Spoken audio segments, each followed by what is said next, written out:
আসসালামু স্টার্ট। আলাইকুম। আহ, আসসালামু আলাইকুম।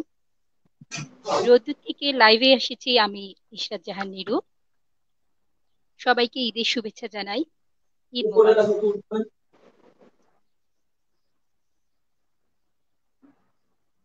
আশা করছি সবাই ভালো আছেন। করোনাকালীন সময়ে আমাদের উৎসব অনুষ্ঠানগুলো সবই হয়ে পড়েছে ঘরবন্দি, অনলাইন ভিত্তিক।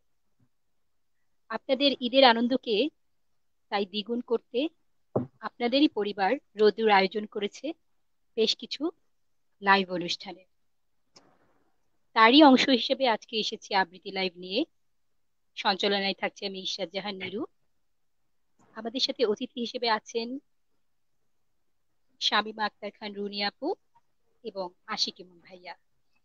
চলুন আপু, রুনি আপু, আসসালামু আলাইকুম।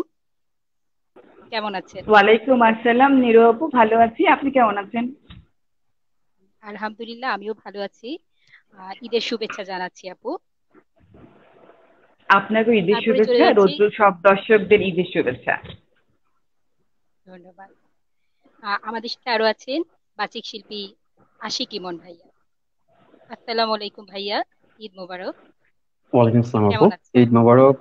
আহ, রোদ্দুরকে অনেক ধন্যবাদ জানাচ্ছি আমাকে আমন্ত্রণ করার জন্য। রোদ্দুরের সকল দর্শককে জানাচ্ছি ঈদ মোবারক। ধন্যবাদ। আজকে আমাদের সাথে গুণী দুইজন বাচিক শিল্পী আপনারা দেখতেই পাচ্ছেন। আশা করছি আপনাদের সময়টা চমৎকার ভাবে কাটবে। ঈদের আনন্দকে আমরা একটু বাড়িয়ে দেওয়ার চেষ্টা করছি। আমাদের সাথেই থাকুন। আমরা প্রথমেই চলে যাচ্ছি রুনি আপুর কাছে। আপু, শুনি আপনার আবৃত্তি দিয়ে শুরু হোক আজকে। ঠিক আছে, শুরু করছি। এখন যেহেতু আমাদের করোনা কাল চলছে, আমরা অনেকেই নানা দুশ্চিন্তায়, কখনো হতাশা আমাদেরকে গ্রাস করছে। সেখান থেকে কিছুটা উত্তরণের জন্য আমি শুরু করছি কাজী নজরুল ইসলামের হে সর্বশক্তিমান। এটা অনেকটা প্রার্থনা জাতীয় কবিতা। আমি শুরু করছি, এরপরে ছোট্ট একটা পড়ব শক্তি চট্টোপাধ্যায়ের দাঁড়াও। ছোট দুইটা, 1 মিনিট 1 মিনিট করে হয়তো হবে। শুরু করছি। দাও সূর্য, দাও ধৈর্য, হে উদারনাথ, দাও দাও প্রাণ, দাও অমৃত মিত জনে, দাও ভীত চিত জনে শক্তি অপরিণাম, হে সর্বশক্তিমান।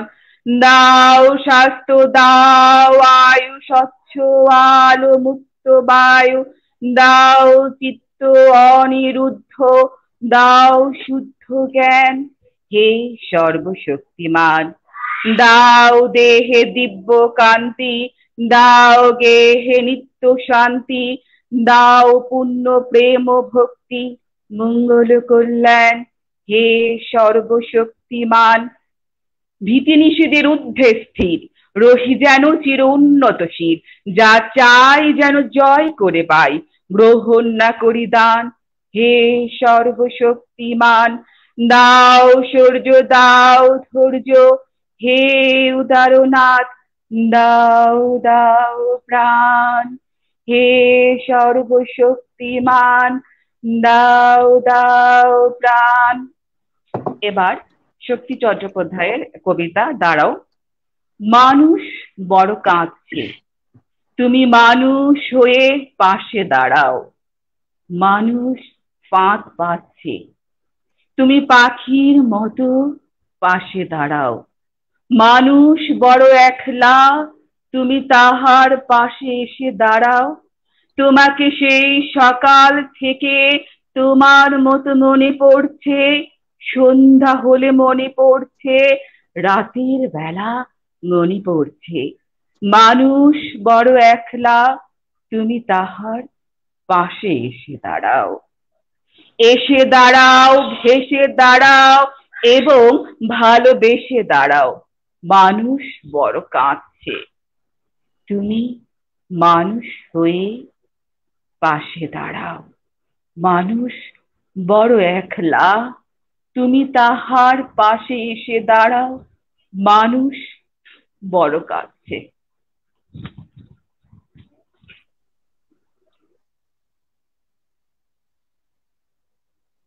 অনেক সুন্দর আপু, অনেক মিষ্টি কণ্ঠে আমরা প্রার্থনামূলক দুটো আবৃত্তি শুনলাম।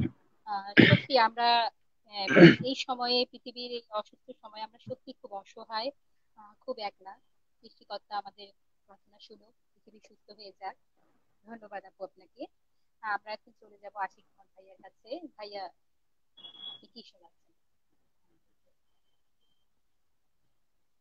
আচ্ছা, ধন্যবাদ নীলু আপুকে। আমি রুনিয়াপুর একজন একনিষ্ঠ ভক্ত। অসম্ভব সুন্দর আবৃত্তি করেন আপু। আর একটু আগে আপু আবৃত্তি করছিলেন, আমি শুধু মন্ত্রমুগ্ধের মতো আবৃত্তি শুনেছিলাম। আচ্ছা, আমি এখন যে কবিতাটি আবৃত্তি করব, বিশ্বকবি রবীন্দ্রনাথ ঠাকুরের কবিতা দিয়েই শুরু করছি।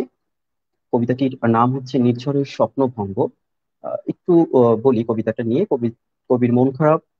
হঠাৎ করে সকালবেলায় জানালা খুলে ভোরবেলা তার জানালা থেকে যখন আলোর কিরণ আসছে, এটি দেখে কবির মনটা খুবই উচ্ছ্বসিত হয়েছে এবং তিনি আনন্দে এই কবিতাটি লিখে ফেলেন। আমাদেরও সেরকমই একটি প্রত্যাশা, যে প্যান্ডামিক সিচুয়েশন যাচ্ছে আমাদের, হঠাৎ একদিন আমরা খুশির সংবাদ শুনবো যে পৃথিবী সুস্থ হয়ে গেছে। তো আবৃত্তি করার চেষ্টা করছি নির্ঝরের স্বপ্নভঙ্গ।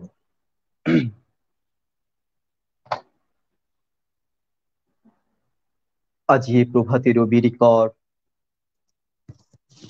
কেমনে পশিল প্রাণের পর, কেমনে পশিল গুহার আঁধারে প্রভাতী পাখিরি গান। না জানি কেন রে এতদিনই পরে জাগিয়া উঠিল প্রাণ, জাগিয়া উঠেছে প্রাণ। ওরে উথলি উঠেছে বাড়ি, ওরে প্রাণের বাসনা প্রাণের আবেগ রুধিয়া রাখিতে নারী। থর থর করি কাঁপিছে ভূধর, শিলা রাশি রাশি পড়িছে খসে, ফুলিয়া ফুলিয়া ফেনিল সলিল গর্জি উঠেছে দারুণ রোষে। হেতাই হোতাই পাগলের প্রায়, ঘুরিয়া ঘুরিয়া মাতিয়া বেড়ায়। বাহিরেতে চাই দেখিতে না পায়, কোথায় কারার দ্বার। কেন রে বিধাতা পাষাণ হেন, চারিদিকে তার বাঁধনে কেন। ভাঙরে হৃদয় ভাঙরে বাঁধন, সাধরে আজকে প্রাণের সাধন। লহরীর পরে লহরী তুলিয়া, আঘাতের পর আঘাতে কর। মাতিয়া যখন উঠেছে পরাণ, কিসের আধার কিসের পাষাণ। উথলি যখন উঠেছে বাসনা, জগতে তখন কিসের ডর। আমি ঢালিব করুণা ধারা, আমি ভাঙিব পাষাণ কারা। আমি জগত প্লাবিয়া বেড়াবো গাহিয়া, আকুল পাগল পারা। কেশ এলাইয়া ফুল কুড়াইয়া, রামধনু আঁকা পাখা উড়াইয়া, রবির কিরণে হাসি ছড়াইয়া দিবরে পরাণ ঢালি। শিখর হইতে শিখরে ছুটিব, ভূদর হইতে ভূদরে লুটিব। হেসে খল খল গে কল কল, তালে তালে দিব তালি। এত কথা আছে, এত গান আছে, এত প্রাণ আছে মোর। এত সুখ আছে, এত স্বাদ আছে, প্রাণ হয়ে আছে ভোর। কি জানি কি হলো আজি, জাগিয়া উঠিল প্রাণ। দূর হতে শুনি যেন মহাসাগরের গান। ওরে চারিদিকে মোর একই কারাগারে ঘোর। ভাং ভাং ভাংকারা, আঘাতে আঘাতে কর। ওরে আজ কি গান গেয়েছে পাখি, এসেছে রবির কর।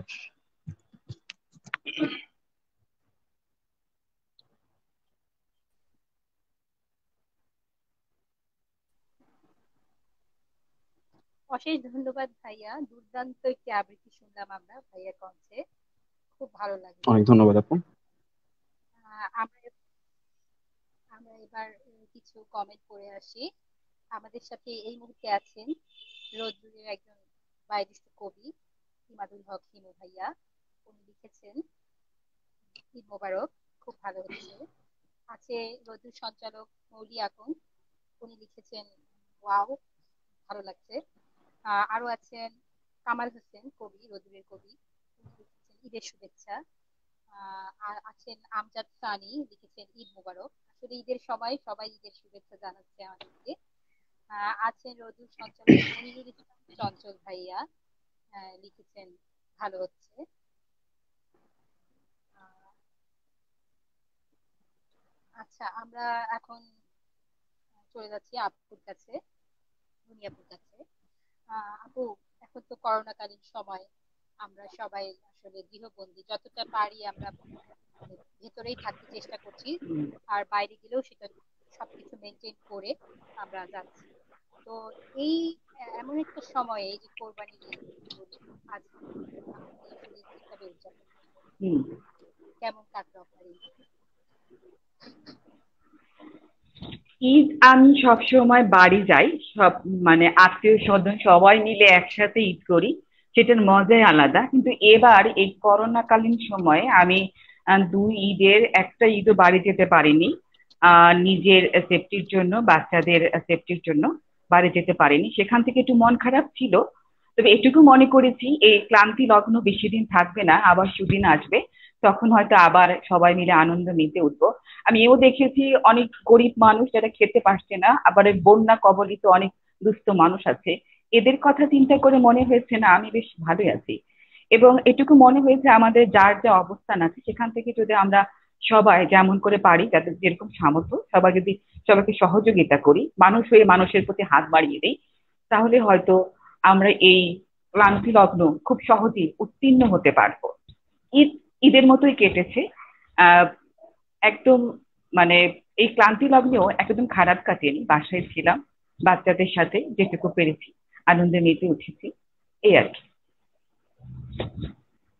জি আপু,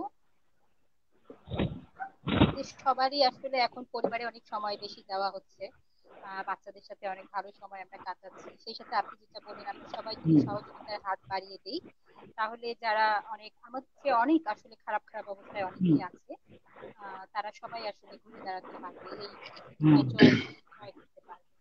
আমি ঠিক একই প্রশ্ন করছি আশিক ভাইয়ের কাছে, আপনার ঈদ কেমন কাটলো? মানে ব্যাপারটা হয়ে গেছে কেমন, যে আমাদের ভালো থাকাটা তো শুধু আসলে আমাদের উপর নির্ভর করে না।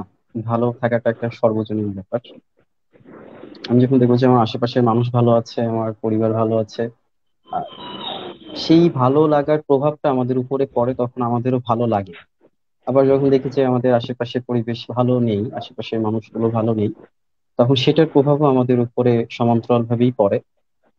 তো এখন আহ যে পরিস্থিতি যাচ্ছে, সব থেকে কঠিন প্রশ্ন বোধহয় এটাই, যে আহ আপনি কেমন আছেন বা আপনার কেমন যাচ্ছে। কোন উত্তরটা যে আসলে এখানে একেবারে সঠিক সেটা বলাটা খুব দুষ্কর। তো এতদিন বাসায় থাকতে থাকতে আসলে আমাদের বাসায় থাকাটাই কেমন একটা অভ্যাসে পরিণত হয়ে যাওয়ার মতন অবস্থা। তো ইতি আসলে বাসার ভেতরেই কেটে গেছে। সকালবেলা উঠে গরুর কাছে যাওয়া, সারাদিন গরু নিয়ে ব্যস্ততা, তারপরে আবারই বাসায়। আত্মীয় স্বজন কারো বাসায় তো এই সিচুয়েশনে যাওয়া সম্ভব হচ্ছে না, বাসায়ও কারো আসার সেভাবে সুযোগ নেই। তো নিজেরা নিজেরা ঈদ তো আসলে সবার জন্য, আনন্দটা তো সবাইকে নিয়েই হয়, একা একা তো আসলে আনন্দ করা যায় না। তো এখন পর্যন্ত সুস্থ যে আছি আমরা, এটার জন্যই সৃষ্টিকর্তার কাছে শুকরিয়া আদায় করছি, যে এত কিছুর ভেতর থেকে এখন সুস্থ আছি। সর্বোপরি সুস্থতারে মেনে নিয়েই ভালো আছি বলাটা বোধ হয় শ্রেয়। একদমই তাই ভাইয়া, আসলে সবাই যখন ভালো থাকবো তখনই আসলে ভালো থাকা যায়। তারপরেও আমরা সব সময় দোয়া করি সৃষ্টিকর্তা আমাদেরকে এই কঠিন সময় থেকে খুব দ্রুত রক্ষা করবেন। আমরা চলে যাচ্ছি, এখন কি রুনি আপুর কাছে যাচ্ছি। রুনি আপু, আপনি এবার কি শোনাবেন আমাদের? আমার কাছে রোদ্দুর লাইভ হওয়ার পরে আহ, একজন অনুরোধ করেছিলেন রবীন্দ্রনাথ ঠাকুরের বোঝাপড়া কবিতাটা আবৃত্তি করার জন্য।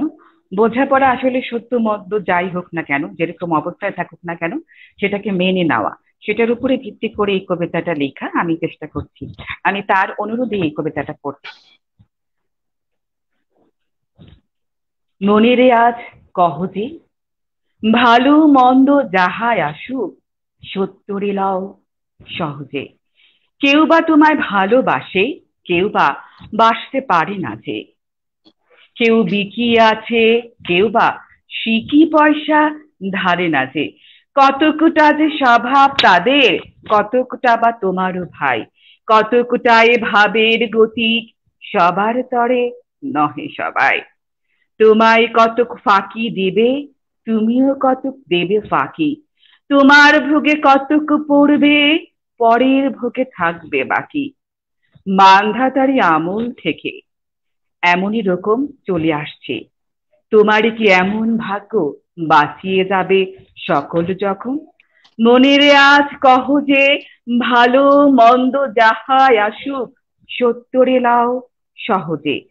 অনেক ঝঞ্ঝা কাটিয়ে বুঝি এলে সুখের বন্দরেতে, মুহূর্তে পাজর গুলো উঠলো কেঁপে আত্মরবে। তাই নিয়ে কি সবার সঙ্গে ঝগড়া করে মরতে হবে? ভেসে থাকতে পারো যদি, সেইটে সবার চেয়ে শ্রেয়। না পারো তো বিনা বাক্যে টুক করিয়া ডুবে যেও। এটা কিছু অপূর্ব নয়, ঘটনা সামান্য খুবই। শঙ্কা যেথায় করে না কেউ, সেইখানে হয় জাহাজ ডুবি। মনেরে তাই কহ যে, ভালো মন্দ যাহাই আসুক, সত্তরে লও সহজে। তোমার মাপে হয়নি সবাই, তুমিও হওনি সবার মাপে। তুমি মরো কারো ঠেলায়, কেউ বা মরে তোমার চাপে। তবু ভেবে দেখতে গেলে এমনি কিসের টানাটানি, তেমন করে হাত বাড়ালে সুখ পাওয়া যায় অনেকখানি। আকাশ তবু সুনীল থাকে, মধুর ঠেকে ভোরের আলো। মরণ এলে হঠাৎ দেখি মরার চেয়ে বাঁচাই ভালো। যাহার লাগে চক্ষু বুজে বইয়ে দিলাম অশ্রু সাগর, তাহারে বা দিয়েও দেখি বিশ্বভুবন মস্ত ডাগর। মনেরে তাই কহ যে, ভালো মন্দ যাহাই আসুক, সত্তরে লও সহজে।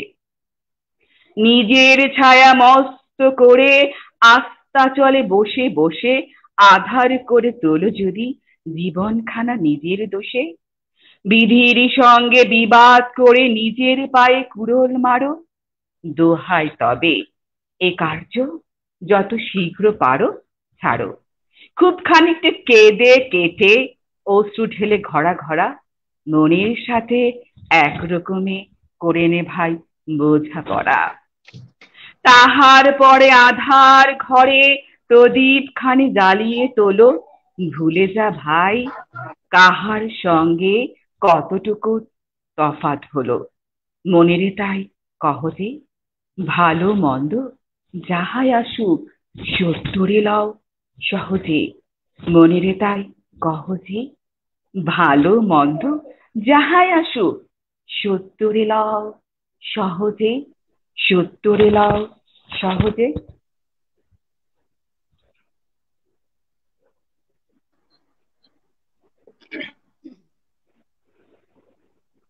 অনেক ধন্যবাদ, অনেক সুন্দর। আহ আমরা মুগ্ধ হচ্ছি, আপুর কণ্ঠস্বরে মুগ্ধ হচ্ছি।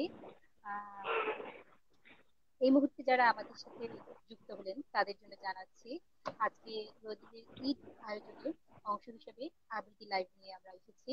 আমাদের সাথে আছেন বাচিক শিল্পী শামীমা আক্তার খান রুনি আপু, এবং আমাদের সাথে আরো আছেন আশিক ইমন ভাইয়া। আমরা চলে যাচ্ছি আশিক ইমন ভাইয়ার কাছে। ভাইয়া, কি শুনবেন? আমি আবৃত্তি করবো কি? আমি আপুর আবৃত্তি খুব মুগ্ধ হয়ে শুনছিলাম। চমৎকার করে কবিতাটা আবৃত্তি করলেন আপু। আমি এই মুহূর্তে আহ আমাদের জাতীয় কবি, বিদ্রোহী কবি কাজী নজরুল ইসলামের আজ সৃষ্টি সুখের উল্লাসে একটু পড়ার চেষ্টা করছি।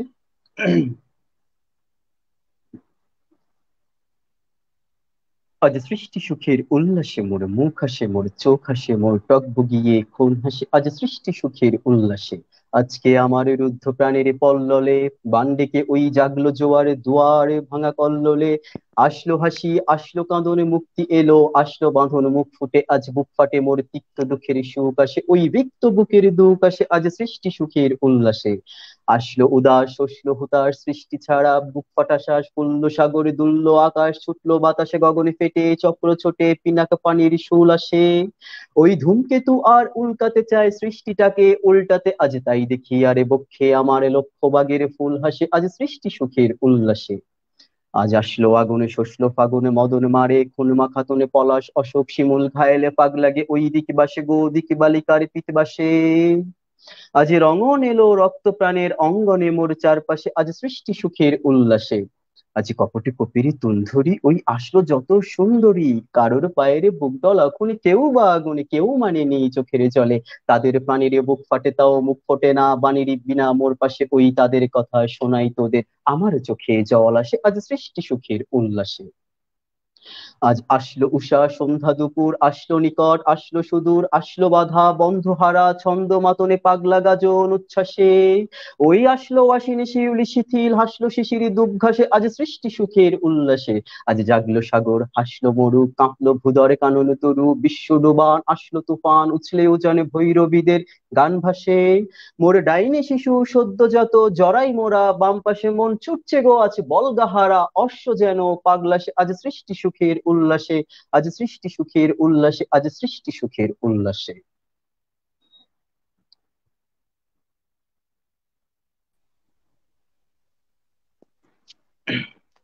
অনেক ধন্যবাদ ইমন ভাইয়াকে। দুর্দান্ত কণ্ঠস্বর। অনেক ধন্যবাদ নজরুল আপু। ইসলামের, কাজী নজরুল ইসলাম চমৎকার একটি প্রিয় কবিতা শুনলাম। আহ, এই মুহূর্তে আমার কিছু কমেন্ট পড়ে আসছি আমি। আমাদের সাথে আছেন কবি, শ্রদ্ধেয় কবি মহসিন মঞ্জু স্যার, উনি লিখেছেন সুন্দর হচ্ছে। আমাদের সাথে আছেন কানিজ রাজ্জাক রানী ভাবি, উনি লিখেছেন খুব সুন্দর হচ্ছে।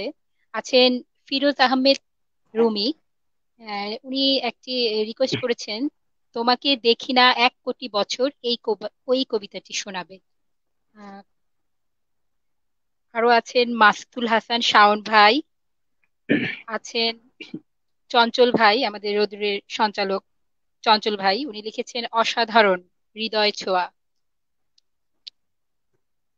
যারা শুনছেন, যারা আছেন, সবাইকে ধন্যবাদ জানাচ্ছি।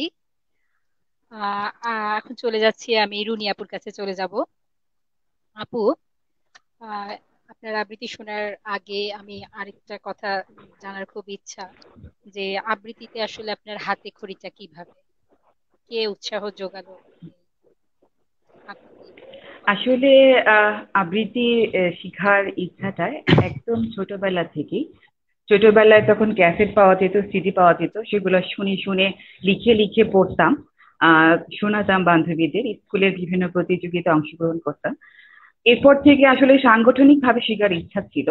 সেটা হয়ে উঠেছে যখন আমি ইন্টারমিডিয়েটের পরে যখন ঢাকায় আসি। তখন আমার বিয়ে হয়ে যায়। অনার্সে থাকতে আমার স্বামীর হাত ধরে আমার আসলে টিএসসিতে একটা মাহি ভাইয়ের তখন সংগঠন ছিল এবং ওখান থেকে আমি আসলে শিখেছি এবং চর্চা চালিয়ে যাচ্ছি এখনো। তবে বেশ কিছুটা বিরতি ছিল আমার, সংসারের বিভিন্ন কাজে সময় পাচ্ছিলাম না। তবে আমি আবারও সেটাকে একটু ঝালাই দেবার জন্য আমি এই করোনা কালে অনলাইনে আবৃত্তি সংগঠন শব্দ দ্রুম কম গল্প, সেখানে আমি নাজমুল হাসান ভাইয়ের কাছ থেকে আবারও নতুন করে পরিচর্যাটা শুরু করেছি এবং এখন করছি। আসলে আবৃত্তি একটা পরিচর্যার বিষয়, চর্চার বিষয় এটা। যত বেশি চর্চা করব তত বেশি শেখা হবে, এই সেই ধারণা থেকে আমি এখন পর্যন্ত চর্চা করে যাচ্ছি। তবে কবিতার প্রতি ভালোবাসা আছে, কবির প্রতি ভালোবাসা আছে, শ্রদ্ধা আছে। সেই ভালোবাসা থেকে আমি চেষ্টা করে যাই কবির ভাষাকে নিজের কণ্ঠে ধারণ করে উপস্থাপন করবার জন্য। এই তো। অনেক ধন্যবাদ আপু। আসলে কবিতার প্রতি ভালোবাসা, কবির প্রতি ভালোবাসা, এটা আসলে আমার মনে হয় মূল। এটা থাকলে তারপরে আহ আমরা যে কোনো কাজে, যে যে কোনো কাজেই হোক, কাজটার প্রতি যদি আমাদের ভালোবাসা থাকে তবে সেটা অবশ্যই ভালো হতে বাধ্য। এবং আপনাদের দুজনকে দেখে আমার তাই মনে হচ্ছে যে এত সুন্দর পরিবেশনা আমরা শুনতে পাচ্ছি, চমৎকার। আমরা এখন আপুর একটা আবৃত্তি শুনবো আবার, রুনি আপু। আম, আমাদের মা বাবা প্রত্যেকটা সন্তানকে খুব যত্ন করে মানুষ করে, কিন্তু আমরা সন্তানরা মাঝে মাঝে ভুলে যাই তাদের কষ্টের কথা, শেষ বয়সে পাঠিয়ে দেয় বৃদ্ধাশ্রমে। সেটা অনেক কষ্টদায়ক। আমাদের মা বাবা আমাদেরকে যেভাবে পালন করেছে, শেষ বয়সে সামান্য একটু আশ্রয় চায় তারা আমাদের কাছে, ভালোবাসা চায়, আর কিছুই চায় না। তো আমাদের যার যার দায়িত্ব থেকে আমাদের প্রত্যেকের সন্তানদের উচিত তাদের মা বাবাকে নিজের কাছে রাখা, কারণ আমরা প্রত্যেকে একটা সময় কিন্তু বৃদ্ধ হব। আমাদের সন্তানরা কিন্তু শিখে দেখে শিখবে, আমাদেরকেও পাঠিয়ে দিবে বৃদ্ধাশ্রমে। তাই প্রত্যেকটা সন্তানের জন্য আমার এই কবিতাটা জন্মদিন লিখেছে শুভ দাশগুপ্ত। শুরু করছি। আজ পয়লা শ্রাবণ। খোকন, আজ তোর জন্মদিন। তুই যখন জন্মেছিলি আমরা তখন যাদবপুরে। তোর স্কুল মাস্টার বাবা সেই হারিকেনের জ্বলা আলো ঘরেই আনন্দে আর খুশিতে ঝলমরে হয়ে উঠেছিলেন তুই আসার পর। তোর নাম রেখেছিলেন শুকরলাল। মানুষটার মন ছিল শিশুর মতন। অভাবে অনটনে বেঁচে থাকা নানা দুর্বিপাকেও ভেঙে পড়তেন না কখনো। সকলের ভালো চাইতেন মন থেকে। বলতেন, দেখো, একদিন এদেশের মানুষ ঠিক খুঁজে পাবে মুক্তির পথ। শোষণ থেকে মুক্তি, দারিদ্র থেকে মুক্তি, অশিক্ষা থেকে মুক্তি। আজ পয়লা শ্রাবণ। খোকন, আজ তোর জন্মদিন। ছোটবেলায় তোর মনে আছে আমাদের ভাঙা মেঝেতে বাক্স থেকে বার করা মেঝো মাসির হাতে তৈরি আসনটা পেতে দিতাম, সামনে রাখতাম ঠাকুরের আসনে প্রদীপখানা, তুই বসতিস বাবু হয়ে চুপটি করে। তোকে আমরা একে একে ধান দুব্ব মাথায় দিয়ে আশীর্বাদ করতাম। বাবা বলতেন, বড় হও, মানুষ হও। তোর বাবা সেই বন্ধু ঘোষ কাকা, তিনি বলতেন, বেঁচে বর্তে থাকো। তুই জিজ্ঞেস করতিস, মা, বর্তে মানে কি মা? আমি শুধু তোর মাথায় ধান দুব্বই দিতাম, বলতাম না কিছুই। শুধু মনে মনে বলতাম, ঠাকুর, আমার খোকাকে মস্ত বড় মানুষ করে তুলো। আমার খোকা যেন সত্যি মানুষ হয়, ওর যেন কখনো কোনো বিপদ না হয় ঠাকুর। অভাবের সংসারে ওই একটা দিন, পয়লা শ্রাবণ। কষ্টের পয়সায় একটু বাড়তি দুধ নিতাম, পায়েস রান্না করে দিতাম তোকে। তুই খুব ভালোবাসতিস পায়েস খেতে। তোর বাবা বাস স্ট্যান্ডের দোকান থেকে নিয়ে আসতেন তোর প্রিয় মিষ্টি ছানার গজা। সামান্য স্কুল মাস্টারিতে কি বা আয় হতো, ঘরে বসে ছাত্র পড়িয়ে আসতো কিছু। দাও দাও অভাবের আগুনে সে রসদ পুড়তে সময় লাগতো না। তোর বাবার জামা সেলাই করতাম আর বারবার বলতাম, আসছে মাসে একটা জামা বানিয়ে নিও। উনি হেসে উঠে বলতেন, বাদ দাও তো, খোকন বড় হচ্ছে, ওর জন্য ভাবছি দুধ রাখতে হবে আরো আছে। দুধে শক্তি বাড়ে, বুদ্ধি বাড়ে। শক্তি আর বুদ্ধি না হলে তোমার খুকন মস্ত মানুষ হয়ে উঠবে কি করে? ভাবছি আরো দুটো টিউশনি নেব। ছাত্র পড়িয়ে পড়িয়ে মানুষটা দিনের শেষে ক্লান্ত হয়ে যেতেন। বারিন্দার ধার ঘেঁষে যখন রাতের অন্ধকারে জোনাকির ব্যস্ততা আর ঘরে তোর পড়া মুখস্থ করার এক টানা সুর আমাদের কলোনির ভাঙা চূড়া বাড়িটাকেও জীবন্ত করে রাখতো, তখন বলতেন আমায়, খাওয়া দাওয়া একটু করো, তোমার চেহারাটা বড় ভেঙে পড়ছে দিন দিন।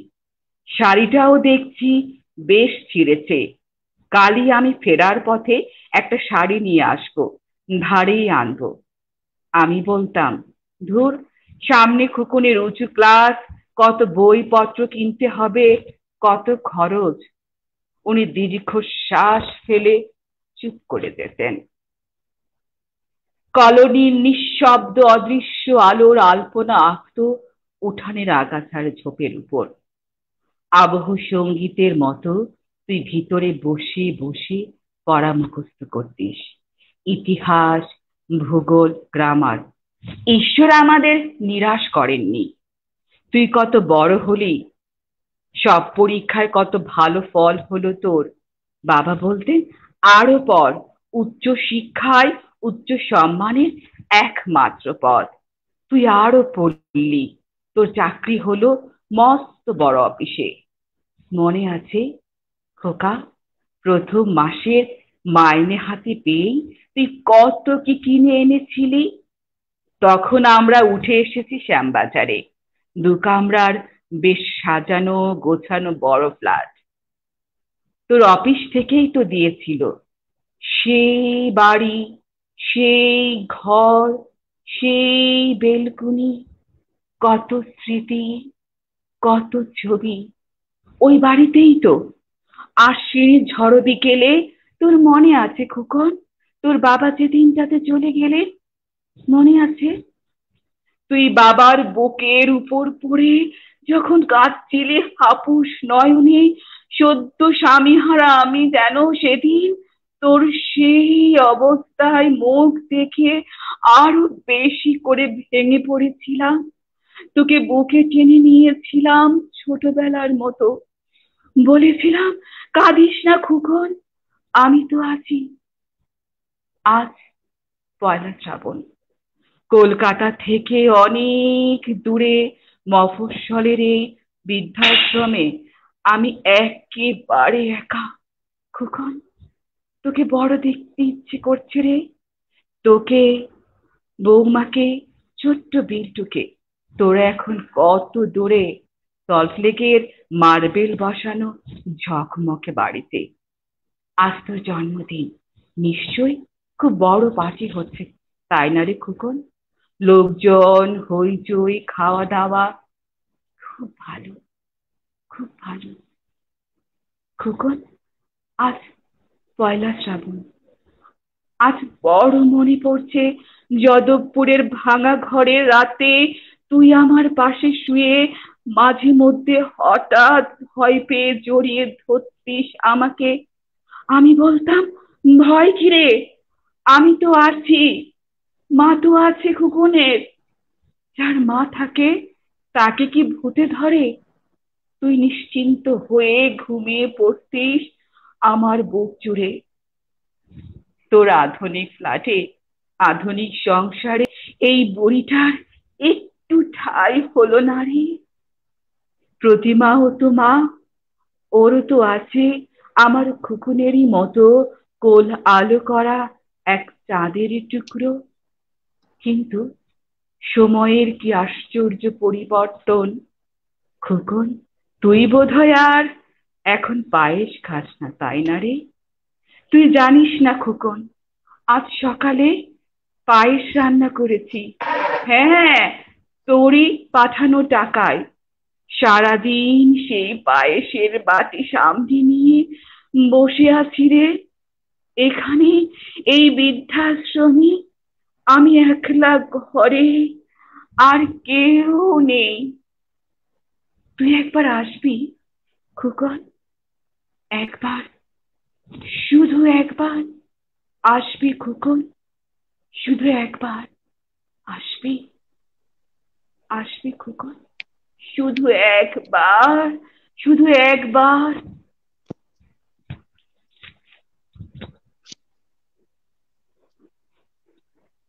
অনেক ধন্যবাদ। আসলে মনটা আর্দ্র হয়ে পড়লো। শুভ দাশগুপ্ত খুব প্রিয় কবি, জীবনবোধের কবি, চমৎকার ভাবে ওনার লেখাতে ফুটিয়ে ওঠেন, ফুটিয়ে তোলেন।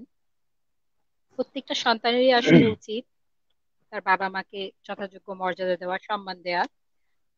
প্রত্যেক সন্তানের বোধোদয় হোক, শুভবোধের উদয় হোক। অনেক ধন্যবাদ আপু, অনেক অনেক আবেগী কণ্ঠ আপনার, অনেক ভালো লাগলো। আহ আমরা চলে যাচ্ছি ইমন ভাইয়ার কাছে। ইমন ভাইয়া, আপনার কাছে কি শুনবো এখন? আমি এই মুহূর্তে ইমন ভাইয়া, টিকটক একটা। শুনতে পাচ্ছেন আমাকে? হ্যাঁ আপু, আমার কথা কি শোনা যাচ্ছে? হ্যাঁ, শুনতে পাচ্ছি, শুনতে পাচ্ছি ভাইয়া। আচ্ছা। শোনা আমি যাচ্ছে। এখন আবৃত্তি করব। একটু আগে একটা কবিতার অনুরোধ আসলো। আহ কবি মহাদেব সাহার খুব জনপ্রিয় একটি কবিতা, 1 কোটি বছর হয় তোমাকে দেখি না। আমি এই কবিতাটা একটু আবৃত্তি করার চেষ্টা করছি। 1 কোটি বছর হয় তোমাকে দেখি না, একবার তোমাকে দেখতে পাবো, এই নিশ্চয়তাটুকু পেলে বিদ্যাসাগরের মতো আমিও সাঁতরে পার হব ভরা দামোদর। কয়েক হাজার বার পাড়ি দেব ইংলিশ চ্যানেল, তোমাকে একটিবার দেখতে পাবো, এটুকু ভরসা পেলে অনায়াসে ডিঙাবো এই কারার প্রাচীর। ছুটে যাব নাগরাজ্যে পাতালপুরীতে, কিংবা বোমারু বিমান ওরা শঙ্কিত শহরে। যদি জানি একবার দেখা পাবো, তাহলে উত্তপ্ত মরুভূমি অনায়াসে হেঁটে পাড়ি দেব, কাঁটাতারে ডিঙাবো সহজে। লোকলজ্জা ঝেড়ে মুছে ফেলে যাব যে কোনো সভায় কিংবা পার্কে ও মেলায়। একবার দেখা পাবো, শুধু এই আশ্বাস পেলে পৃথিবীর এটুকু দূরত্ব আমি অবলীলা ক্রমে পাড়ি দেব। তোমাকে দেখেছি কবে, সেই কবে, কোন বৃহস্পতিবার, আর 1 কোটি বছর হয় তোমাকে দেখি না।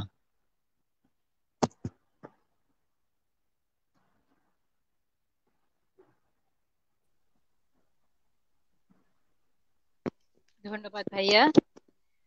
একজনের অনুরোধ ছিল 1 কোটি বছর হয় তোমাকে দেখি না, চমৎকার আবৃত্তি করলেন ভাইয়া। আমি এখন কিছু কমেন্ট পড়ে আসছি। আহ আমাদের সাথে আছেন ফারুক হোসেন ভাইয়া, উনি লিখেছেন খুবই ভালো লাগলো কবিতাটি। আছেন হোসেন মোহাম্মদ আনোয়ার, লিখেছেন অনেক সুন্দর হচ্ছে। আমাদের সাথে আছেন প্রিয় কবি শাহজাহান খান, লিখেছেন দারুণ আয়োজন। আছেন ইমাদুল হক হিমু ভাইয়া, লিখেছেন আজকের লাইভটা অনেক পরিষ্কার শোনা যাচ্ছে। উনি আরো লিখেছেন ভীষণ ভালো হলো। আমাদের সাথে আছেন রোদ্দুরের সঞ্চালক, আমাদের সবার প্রিয় হারান মাঝি ভাই, লিখেছেন অসাধারণ। আরো আছেন হোসেন মোহাম্মদ আনোয়ার, লিখেছেন অনেক সুন্দর হচ্ছে। সবাইকে অনেক ধন্যবাদ আমাদের সাথে থাকার জন্য। আশা করছি সবার খুব ভালো লাগছে, চমৎকার সময় কাটছে সবার। আমাদের সাথে এই মুহূর্তে আছেন আহ, আমাদের আহ, আমাদের আজকের অতিথি আশিক ইমন ভাইয়া এবং শামীমা আক্তার খান রুনি আপু। আমরা চলে যাচ্ছি রুনি আপুর কাছে। রুনি আপু তার চমৎকার জাদু ভরা কণ্ঠে আমাদেরকে কি শোনান দেখে আসছি। রুনি আপু। এবার সম্পূর্ণ একটা ভিন্ন ধাঁচে আহ তসলিমা নাসরিনের এমন ভেঙে চুরে ভালো কেউ বাসেনি আগে, এটা আমি উম, পড়ার চেষ্টা করছি। কি হচ্ছে আমার এসব, যেন তুমি ছাড়া জগতে কোনো মানুষ নেই, কোনো কবি নেই, কোনো পুরুষ নেই, কোনো প্রেমিক নেই, কোনো হৃদয় নেই। আমার বুঝি খুব মন বসছে সংসার কাজে, বুঝি মন বসছে লিখাই পড়ায়। আমার বুঝি ইচ্ছে হচ্ছে হাজারটা পড়ে থাকা কাজগুলোর দিকে তাকাতে, সভা সমিতিতে যেতে। অনেক হয়েছে ওসব, এবার অন্য কিছু হোক, অন্য কিছু নিয়েই মন পড়ে থাক, অন্য কিছু অমন আনন্দ দিক। মন নিয়েই যত ঝামেলা আসলে, মন কোনো এক জায়গায় পড়ে রইলো তো পড়েই রইলো। মনটাকে নিয়ে অন্য কোথাও বসন্তের রঙের মতো যে ছিটিয়ে দিব, তা হয় না। সবারই হয়তো সবকিছু হয় না, আমার যা হয় না তা হয় না। তুমি কাল জাগালে গভীর রাত্রিরেতে, ঘুম থেকে তুলে প্রেমের কথা শোনালে, মনে হয়েছিল যেন স্বপ্ন দেখছি। স্বপ্নই তো, একরকম স্বপ্নই। আমাকে কেউ এমন করে ভালোবাসার কথা বলেনি আগে। ঘুমের মেয়েকে এভাবে জাগিয়ে কেউ চুমু খেতে চায়নি। আমাকে এত আশ্চর্য সুন্দর শব্দগুচ্ছ কেউ শোনায়নি আগে কোনো দিন। এত প্রেম কেউ দেয়নি এমন ভেঙে চুরে ভালো, কেউ বাসিনি আগে। তুমি এত প্রেমিক কি করে হলে? কি করে এত বড় প্রেমিক হলে তুমি? এত প্রেম কেন জানো? শেখালো কে? যেরকম প্রেম পাওয়ার জন্য সারা জীবন অপেক্ষা করেছি, স্বপ্ন দেখেছি, পাইনি। আর এই শেষ বয়সে এসে যখন এই শরীর খেয়ে নিচ্ছে 101টা অসুখ পোকা, যখন মরে যাব, যখন মরে যাচ্ছি, তখন যদি থোকা থোকা প্রেম এসে ঘর ভরিয়ে দেয়, মন ভরিয়ে দেয়, তখন সবকিছুকে স্বপ্নই তো মনে হবে, স্বপ্নই মনে হয়। তোমাকে অনেক সময় রক্ত মাংসের মানুষ মনে হয় না। হঠাৎ ঝড়ে উড়ে হৃদয়ের উঠানে যেন অনেক প্রত্যাশিত, অনেক কালের দেখা স্বপ্ন এসে দাঁড়ালে। আগে কখনো আমার মনে হয়নি ঘুম থেকে অমন আচমকা জেগে উঠতে আমি আসলে খুব ভালোবাসি। আগে কখনো আমার মনে হয়নি কিছু উষ্ণ শব্দ আমার শীতলতাকে একেবারে পাহাড়ের চূড়ায় পাঠিয়ে দিতে পারে। আগে কখনো আমি জানিনি যে কিছু মোহন শব্দের গায়ে চুমু খেতে খেতে রাতকে ভোর করতে পারি।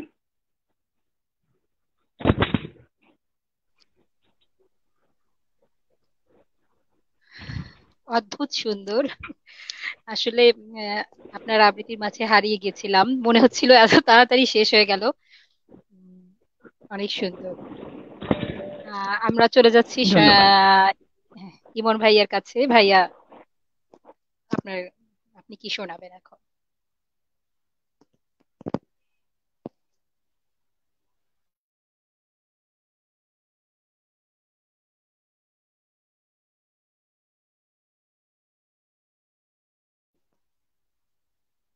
আমরা শুনতে পাচ্ছি না ভাইয়াকে। ও, আমি আন্তরিকভাবে দুঃখিত। আমার কথা কি এখন শোনা যাচ্ছে? হ্যাঁ, এখন শোনা যাচ্ছে ভাইয়া। আমি এখন যে কবিতাটি শোনাতে চাচ্ছি, পৃথ্বীরাজ চৌধুরীর ইতি অপু।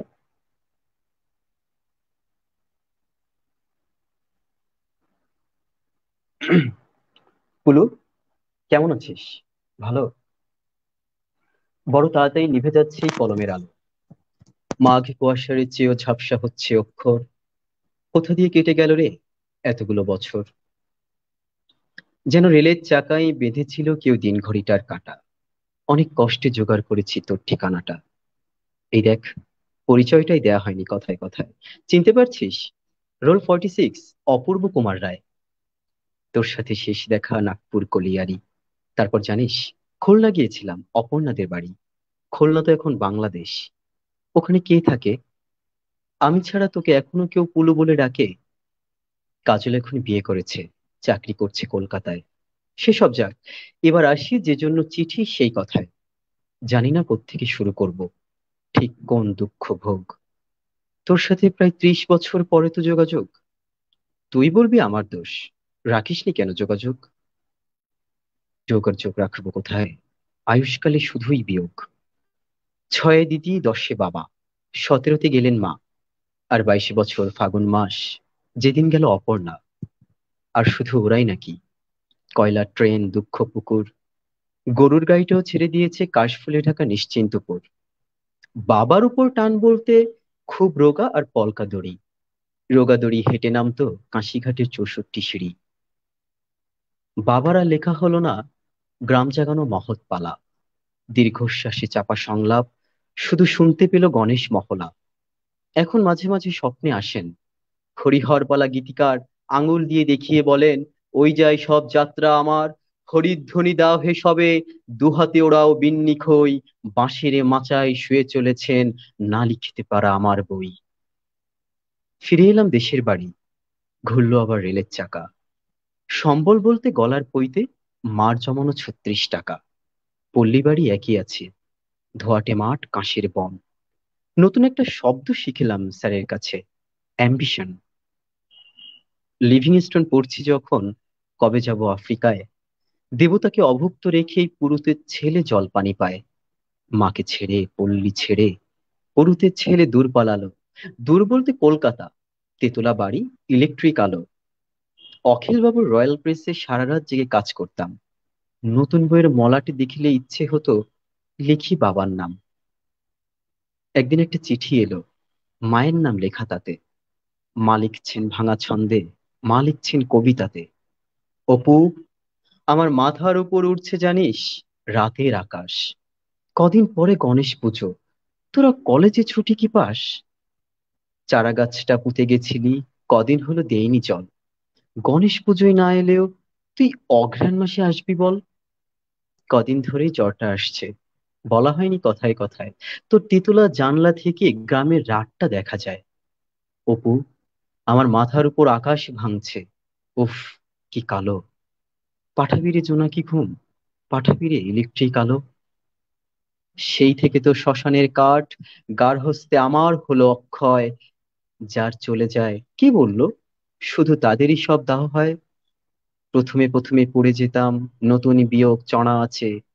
দেখ, সন্তাপ কথাটাতেও তাপ কথাটা লুকিয়ে আছে। একদিন তখন হবিষ্যি চলছে, এঁটো ছিটিয়ে ডাকছি কাক। হঠাৎ মনে হলো, এ কি করছি, আমি না হিমাদ্রি নন্দন মৈনাক? সেই থেকে তো পালানো শুরু।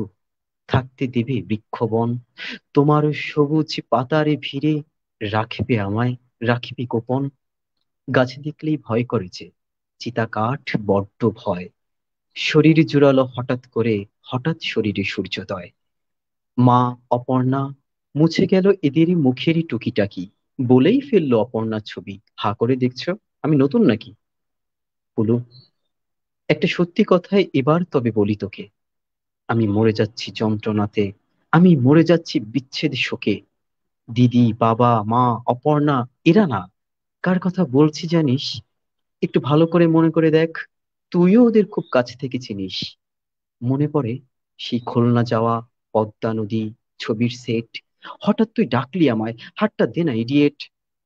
হ্যাঁ, ওই গল্পের পাতা, আমার অপ্রকাশিত প্রথম বই। গল্পের শুরুটা তুইও জানিস, গল্পের শেষটা গেল কই? সেদিন গল্পে ঝিঁঝি ডাকছিল, মাথার উপরে বৃক্ষছাতা। সূর্যোদয়কে সামনে পেয়ে উড়িয়েছিলাম গল্পের পাতা।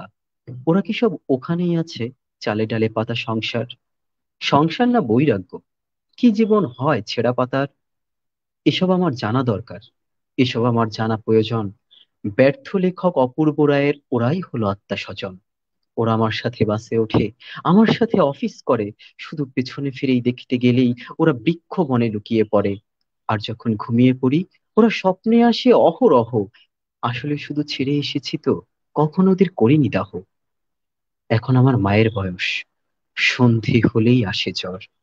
বাবা বসে জল সেক দেয়, বলে অপু, লেখাটা শেষ কর। পশ্চিমের টিকিট কেটেছি, ভোর হলেই রওনা হব। খেলনা, মুখোশ, কলের গাড়ি, ওদের জন্য কি কি নেব? গল্পটা যদি জিজ্ঞেস করে, এতদিন পর তুমি এদিকে, আমি তাহলে সেদিনের সেই অবাক করা সূর্য ডেকে সব অধিকারে ছেড়ে দেব। লেখক, পিতা, সব, সব। লেখক শর্ত বিনিময়ে ফিরে পাবে ওরা শৈশব।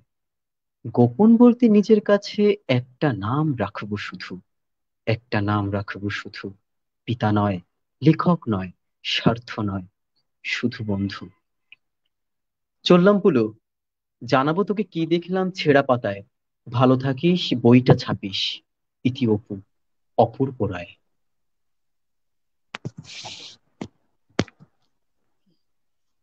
দুর্দান্ত একটি লেখা। সেই সাথে ভাইয়ের কণ্ঠে আরো অনন্য হয়ে উঠলো। বাহ, অনেক ধন্যবাদ বেশ ভালো। ভাইয়া। অনেক অনেক সুন্দর।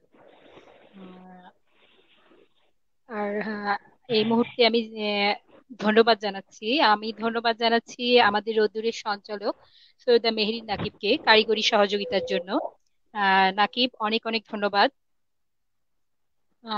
এই মুহূর্তে আমাদের সাথে আছেন রোদুরের সঞ্চালক মেহেদী হাসান তামিম, রুনি আপু, ইমন ভাইয়া মুগ্ধ হচ্ছি। সিরাজুর রহমান ভাইয়া লিখেছেন বেশ লাগছে সব পরিবেশনা।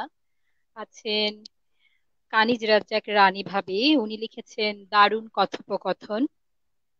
আছেন আবারও ইমদাদুল হক হিমু ভাইয়া, উনি লিখেছেন চমৎকার পাঠ করা হলো। আছেন রঞ্জনী হালদার, রোদ্রের কবি, উনি লিখেছেন অসম্ভব সুন্দর পাঠে দারুণ এক কবিতার। অনেক অনেক ধন্যবাদ, অনেক কৃতজ্ঞতা আমাদের সাথে থাকার জন্য। আমরা চলে যাব এখন রুনি আপুর কাছে। আমরা আসলে বেশি বেশি আবৃত্তিটাই শুনতে চাই। আহ রুনি আপু, কি শোনাবেন? আম, কথার বাড়াচ্ছি না আমি, একদম শুরু করে দিচ্ছি। কবির নাম বলে, কবিতার নাম বলে। মেঘবালিকার জন্য রূপকথা। কবি হচ্ছে শুভ দাশগুপ্ত। আসলে শ্রাবণ মাস চলছে তো, তাই একটু মেঘের জন্য কবিতা না হলে একদমই মন ভরে না। তাই মেঘবালিকার জন্য রূপকথা পড়ছি। আমি যখন ছোট ছিলাম, খেলতে যেতাম মেঘের দলে। একদিন এক মেঘবালিকা প্রশ্ন করলো কৌতূহলে, এই ছেলেটা নাম কি রে তোর? আমি বললাম ফুসমন্তর। মেঘবালিকা রেগে আগুন, মিথ্যে কথা, নাম কি অমন হয় কখনো? আমি বললাম নিশ্চয়ই হয়, আগে আমার গল্প শোনো। সে বলল শুনবো না, যা। সেই তো রানী, সেই তো রাজা, সেই তো একই ঢাল তলোয়ার, সেই তো একই রাজার কুমার। পঙ্খী রাজে, শুনবো না আর ওসব বাজে। আমি বললাম তোমার জন্য নতুন করে লিখবো তবে। সে বলল সত্যি লিখবি? বেশ তাহলে, মস্ত করে লিখতে হবে, মনে থাকবে, লিখেই কিন্তু আমায় দিবি। আমি বললাম তোমার জন্য লিখতে পারি এক পৃথিবী। লিখতে লিখতে, লিখা যখন সবে মাত্র দু চার পাতা, হঠাৎ তখন ভূত চাপলো আমার মাথায়। খুঁজতে খুঁজতে চলে গেলাম ছেলেবেলা মেঘের মাঠে। গিয়েই দেখি চেনা মুখ তো একটিও নেই এ তল্লাটে। একজনকে মনে হলো ওরই মধ্যে অন্যরকম। এগিয়ে গিয়ে বলি তাকে, তুমি কি সেই মেঘবালিকা? তুমি কি সেই?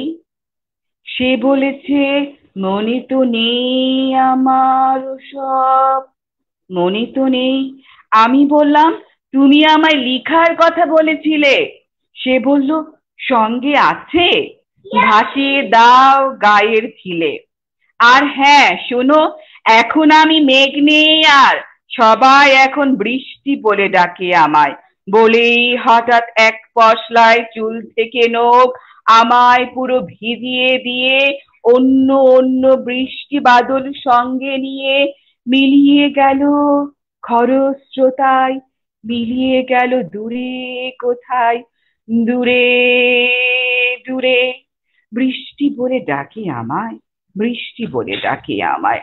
আপন মনে বলতে বলতে আমি কেবল বসে রইলাম, ভিজে একসা কাপড় জামায় গাছের তলায় বসে রইলাম।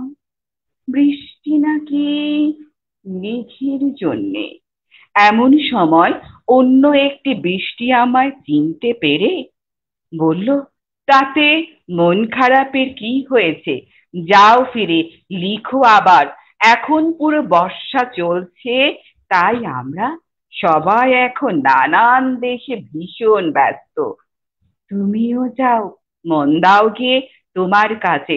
বর্ষা থেকে ফিরে আমরা নিজেই যাব তোমার কাছে। এক পৃথিবী লিখবো আমি, এক পৃথিবী লিখবো আমি।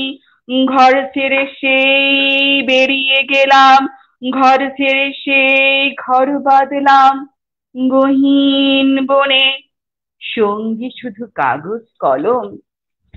একাই থাকবো, একাই দুটো ফুটিয়ে খাবো দু এক মুঠো। ধুলো বালি যখন যারা আসবে মনে, তাদের লিখবো, লিখেই যাব। এক পৃথিবী 100 রকম স্বপ্ন দেখা সাধ্য থাকবে যে রূপকথার, সে রূপকথা আমার একার। ঘাড় গুজে দিন লিখতে লিখতে, ঘাড় গুজে রাত লিখতে লিখতে, মুছেছে দিন মুছেছে রাত। এখন যখন আমার লিখার হাত অসাড় হলো, মনে পড়ল সাল কি তারিখ, বছর কি মাস, সেসব হিসেব আর ধরিনি। লিখার দিকে তাকিয়ে দেখি এক পৃথিবী লিখবো বলে একটা খাতাও শেষ করিনি। সঙ্গে সঙ্গে ঝুমঝুমিয়ে বৃষ্টি এলো খাতার উপর, আজীবনের লিখার উপর। বৃষ্টি এলো এই অরণ্যে, বৃষ্টি তখন গাছের নিচে নাচছে ময়ূর আনন্দিত। এ গাছ ও গাছ উড়ছে পাখি, বলছে পাখি এই অরণ্যে কবির জন্য আমরা থাকি। বলছে ওরা কবির জন্য আমরা কোথাও, আমরা কোথাও, আমরা কোথাও হার মানিনি। কবি তখন কুটির থেকে তাকিয়ে আছে অনেক দূরে, বনের পরে, মাঠের পরে, নদীর পরে, সেই যেখানে সারা জীবন বৃষ্টি পড়ে, বৃষ্টি পড়ে, সেই যেখানে কেউ যায়নি, কেউ যায় না কোনো দিনও। আসছে কবি, দেখতে পাচ্ছে সেই দেশে সেই ঝর্ণা তলায় এদিক ওদিক ছুটে বেড়ায় সোনায় মোরা মেঘ হরিণী, কিশোর বেলার সেই হরিণী, সোনায় মোরা সেই হরিণী, কিশোর বেলার সেই হরিণী।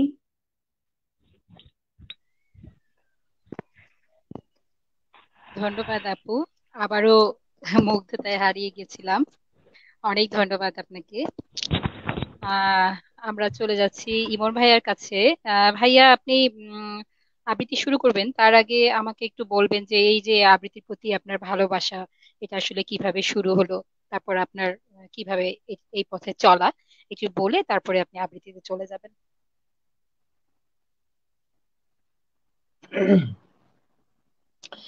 আবৃত্তির প্রতি আসলে আমার আশাটা একটু অন্যভাবে। আমি বিশ্বাস করি যে প্রতিটা শিল্প, যে কোনো শিল্পের প্রতি একটা মানুষ যখন আসে, তার পেছনে কোনো না কোনো কারণ থাকে, কোনো উৎসাহ থাকে, কোনো ভালো লাগা থাকে। সেই ভালো লাগাটারে ধারণ করে সে এই দিকে চলে আসে। তো আমার আসলে ছোটবেলা থেকে এভাবে আবৃত্তি শেখার সেই সুযোগটা কখনো হয়নি। সুযোগটা বলতে মানে আমার শেখাটা হয়নি ছোটবেলা থেকে। আর ঢোকার যে ব্যাপারটা সেটা হচ্ছে একদিন হঠাৎ আমি টিভি দেখতেছি। তো টিভি দেখতে দেখতে হঠাৎ করে একটা টক শো চলছে। টক শো ঠিক না, মানে একটা গানের অনুষ্ঠান, একজন অতিথি শিল্পী এসেছিলেন। তো ওখানে যিনি সঞ্চালিকার দায়িত্ব পালন করছিলেন, হঠাৎ করে তিনি চারটা লাইন বলে ওঠেন। আমি জানি না, ওই চারটা লাইন শোনার পর থেকেই আমার কেমন যেন কবিতার প্রতি একটা কি জানি একটা হলো ভেতরে। এবং তখন থেকে আমি আস্তে আস্তে কবিতার ভেতরে ঢোকা শুরু করলাম, প্রবেশ করা শুরু করলাম। তারপরে তো কবিদের সুসজ্জিত বাক্য, আহ সেগুলো কণ্ঠস্থ করার একটা নেশা ঢুকে গেল ভেতরে। তো বাক্য চারটা লাইন যেটা ছিল সেটা হচ্ছে, অনেকদিন থেকেই আমার একটা পাহাড় কিনবার শখ, কিন্তু পাহাড় কি বিক্রি করে তা জানি না। যদি তার দেখা পেতাম, দামের জন্য আটকাতো না। আমার নিজস্ব একটা নদী আছে, সেটা দিয়ে দিতাম পাহাড়টার বদলে। কে না জানে পাহাড়ের চেয়ে নদীর দামই বেশি। পাহাড় স্থানও নদী বহমান, তবুও আমি নদীর বদলে পাহাড়টি কিনতাম, কারণ আমি ঠকতে চাই। সম্পূর্ণ কবিতাটা না হয় অন্য একদিন শোনাবো। এই চারটা লাইন হঠাৎ করে সেই সঞ্চালিকা বলে উঠলেন, এবং তার বলাটা অসম্ভব সুন্দর ছিল, এবং এই চারটা লাইনে আমার উপরে যেন কি জানি একটা প্রভাব ফেললো। তারপর থেকেই কবিতার ভেতরে ঢোকা। কবিতার আসলে সেই প্রাতিষ্ঠানিক শিক্ষাটা আমার কখনো হয়ে ওঠেনি। আহ সাংগঠনিক শিক্ষা যেটাকে বলা হয় বা প্রাতিষ্ঠানিক শিক্ষা যেটাকে বলা হয়, সেভাবে আমার কখনো এটা হয়ে ওঠেনি। কিন্তু আহ বড় বড় যত আবৃত্তি শিল্পী রয়েছেন, আমি তাদের আবৃত্তিগুলো খুবই মন দিয়ে শোনার চেষ্টা করি, তাদের টক শো গুলো দেখি, তাদের কথাগুলো, মানে প্রত্যক্ষ শিক্ষক না থাকলেও আমার পরোক্ষ শিক্ষক আছেন অনেকেই। আমি তাদের এগুলো খুব কাছ থেকে দেখার পর বোঝার চেষ্টা করি। ছোট করে বললে এটাই হচ্ছে আমার কবিতার প্রতি আসার যে ভ্রমণটা, সেটা এরকম।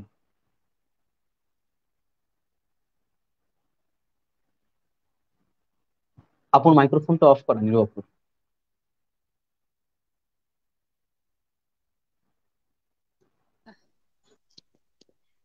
আমরা পরবর্তী কি শোনাবেন সেখানে হ্যাঁ, চলে যাব। পরবর্তীতে কি কবিতাটা হচ্ছে, শুনবো?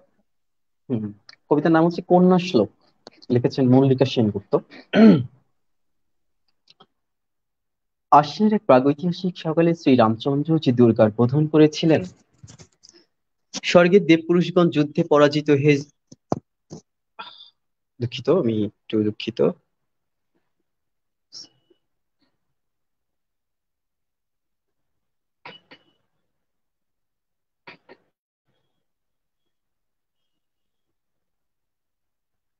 আমি সরাসরি আবার আবৃত্তিতে চলে যাচ্ছি। আশ্বিনের এক প্রাগৈতিহাসিক সকালে শ্রী রামচন্দ্র যে দুর্গার বোধন করেছিলেন, স্বর্গের দেবপুরুষগণ যুদ্ধে পরাজিত হয়ে যে রণদেবীকে অসুরী নিধনে পাঠিয়েছিলেন, সেই দুর্গাই আজ 21 শতকের নারীর ক্ষমতায়ন। তার মহাতেজ চিরজাগরুক আগুন হয়ে জ্বলে উঠুক মাটির পৃথিবীর প্রতিটি নারীর মধ্যে। হে মহামানবী, তোমাকে সালাম। মেয়েটির নাম দুর্গা সোরেন বটেক। মায়ের ছিল না অক্ষর জ্ঞান ছটেক। সর্বশিক্ষা অভিযানে পেয়ে বৃত্তি, দুর্গা হয়েছে ইংরেজি স্কুলে ভর্তি। সাঁওতালি গান, ইংরেজি ভাষা বাঁ হাতে, কম্পিউটারে শিখেছি ইমেল পাঠাতে। অঙ্কের স্যার ভুল হলে যোগ বিয়োগে গায়ে হাত দেয় পড়া শেখানোর সুযোগে। দুর্গা জানে না কোনটা যৌন লাঞ্ছনা। স্যারটা নোংরা বটে, কথাটা মানছ না। শেষে একদিন স্যারের এ নোংরা হাতটা মুচড়ে দিয়েছে দুর্গা, মেরেছে ঝাপটা। ওরে অর্ধেক আকাশে মাটিতে শ্যাওলা, আকাশে উড়বে হবে কল্পনা চাওলা। যদি না বিমান ভেঙে পড়ে তার দুদ্দার, মহাকাশচারী হবে এই বটেকে দুর্গা। শিক্ষায়নে পণ্যায়নে, খণ্ড খণ্ড মানচিত্রে, বাংলা বিহার রাজস্থানে, সাধারণী নামস্তুতে, কন্যাব্রতে পত্নীব্রতে, মোহমুদ্রা ধ্বংসমুদ্রা, প্রযুক্তিতে গৃহকর্মে, সাধারণী নমস্তুতে। আমার দুর্গা পথে প্রান্তরে স্কুল ঘরে থাকে। আমার দুর্গা বিপদে আপদে আমাকে মা বলে ডাকে। আমার দুর্গা আত্মরক্ষায় শরীর পূর্বে মন না। আমার দুর্গা নারী গর্ভের রক্ত মাংসে কন্যা। আমার দুর্গা গোলগাল মেয়ে, আমার দুর্গা তুন্নি। আমার দুর্গা কখনো ঘরোয়া কখনো আগুন বনহি। আমার দুর্গা মেধা পাটিকার তিস্তা শীতলা মাধেরা। আমার দুর্গা মোম হয়ে জ্বলে অমাবস্যা রাধেরা। আমার দুর্গা মণিপুর জুড়ে নগ্ন মিছিলে হাঁটে। আমার দুর্গা কাস্তে হাতুড়ি আউশ ধানের মাঠে। আমার দুর্গা ত্রিশূল ধরেছে স্বর্গে এবং মর্তে। আমার দুর্গা বাঁচতে শিখেছে নিজেই নিজের শর্তে। আন্দোলনে উগ্রপন্থে, শিক্ষাব্রতে কর্মযজ্ঞে, রান্নাঘরে আতুরি ঘরে, মা তুঝে সালাম। অগ্নিপথে যুদ্ধ জয়ে, লিঙ্গ সাম্যে শ্রেণী সাম্যে, দাঙ্গা ক্ষেত্রে কুরুক্ষেত্রে, মা তুঝে সালাম, মা তুঝে সালাম, মা তুঝে সালাম।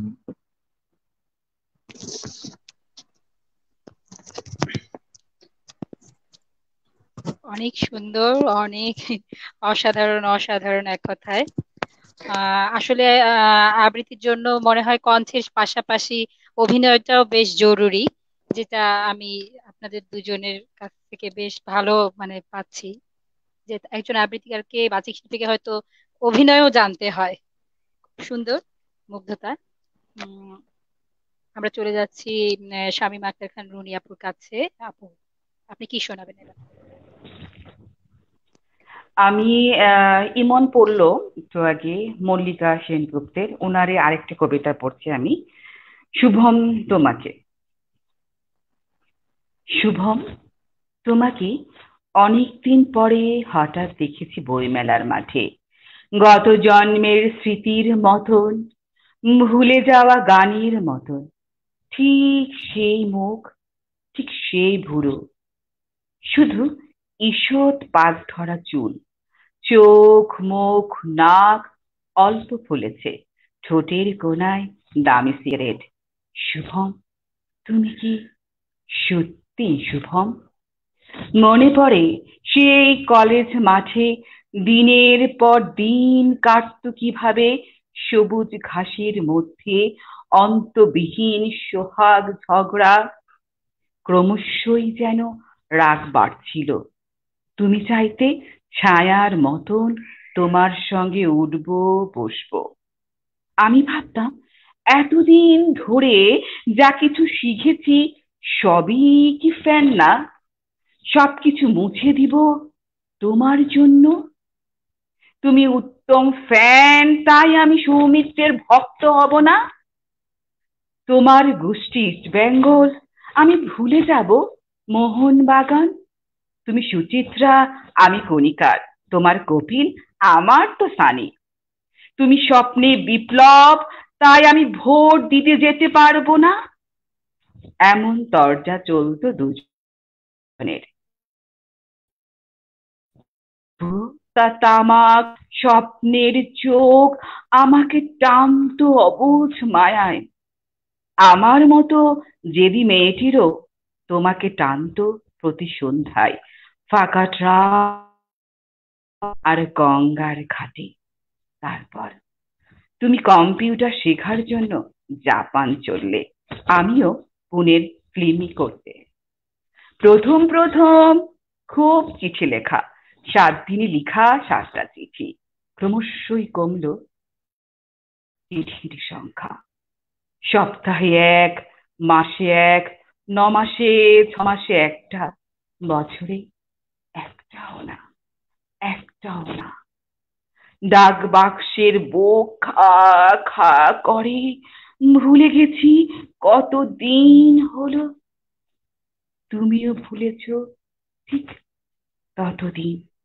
তারপর সেই পৌষের মাঠে হঠাৎ সেদিন বই মেলাতে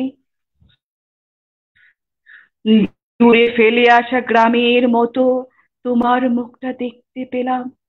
শুভম, শুভম, তুমি কি সত্যি শুভম? শুভম, তুমি কি সত্যি শুভম?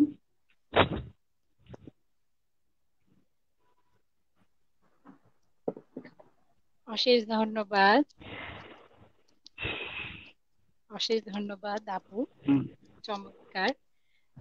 আমি আশা করছি যারা আমাদের সাথে এই মুহূর্তে আছেন তাদের সময় খুবই ভালো কাটছে। আমাদের সাথে আছেন এই মুহূর্তে শামীমা আক্তার খান রুনি আপু এবং আশিক ইমন ভাইয়া, আমাদের আজকের অতিথি দুজন। আমরা চলে যাব আবার ইমন ভাইয়ার কাছে। ইমন ভাইয়া তার দুর্দান্ত কণ্ঠে কি শোনাবেন এবার, শুনে আসি ভাইয়া। এখন যে কবিতাটি আবৃত্তি করবো, কবিতাটি আমার খুবই প্রিয় একটি কবিতা। কবিতাটির নাম হচ্ছে চিরায় অমানা। বিশ্বকবি রবীন্দ্রনাথ ঠাকুর লিখেছেন। তো এই কবিতাটির যে প্রেক্ষাপট সেটা হচ্ছে যে আহ কবি যে উদ্দেশ্যে কবিতাটি লিখেছিলেন, যে আমাদের দেশে তো আসলে সৌন্দর্য কয়েক প্রকার আছে। দেখা যাচ্ছে মেকআপ করার পর সেটা এক ধরনের সুন্দর, আবার মেকআপ ছাড়া সেটা আরেক ধরনের সুন্দর। দুইটাই সুন্দর, দুই রকমের সুন্দর। তো মেকআপ ছাড়া যে সুন্দরটা, সেই সৌন্দর্যের ব্যাখ্যাটাই কবি কবিতার ভিতরে করার চেষ্টা করেছেন। যেমন আছো তেমনি এসো, আর করো না সাজ। বেনি না হয় এলিয়ে রবে, স্মৃতি না হয় বাঁকা হবে, নাইবা হলো পত্র লেখায় সকল কারুকাজ। কাঁচলে যদি শিথিলে থাকে, নাইকো তাহে লাজ। যেমন আসো তেমনি এসো, আর করো না সাজ। এসো দ্রুত চরণ দুটি তৃণের পরে ফেলে, ভয় করো না অলক্ত রাগ, মুছে যদি মুছিয়া যাক। নূপুরে যদি খুলে পড়ে, না হয় রেখে এলে, খেদ করো না মালা হতে মুক্তা খসে গেলে। এসো দ্রুত চরণ দুটি তৃণের পরে ফেলে। হ্যারো গো, ওই আঁধার হলো আকাশে ঢাকে মেঘে, ওপার হতে দলে দলে বকের শ্রেণী উড়ে চলে। থেকে থেকে শূন্য মাঠে বাতাস ওঠে জেগে, ওই রে গ্রামের গোষ্ঠ মুখে ধেনুরা ধায় বেগে। হ্যারো গো, ওই আঁধার হলো আকাশে ঢাকে মেঘে, প্রদীপ খানি নিভে যাবে, মিথ্যা কেন জানো? কে দেখিতে পায় চোখের কাছে, কাজল আছে কি না আছে, তরল তব সজল দিঠি মেঘের চেয়ে কালো। আঁখির পাতা যেমন আছে এমনি থাকা ভালো, কাজলে দিতে প্রদীপ খানি, মিথ্যা কেন জানো? এসো হেসে সহজে বেশি আর করো না সাজ, গাঁথা যদি না হয় মালা, ক্ষতি তাহে নাই কোবালা, ভূষণ যদি না হয় সারা, ভূষণে নাই কাজ, মেঘ মগন পূর্ব গগন, বেলা নাই রে আজ। এসো হেসে সহজে বেশি, নাই বা হলো সাজ।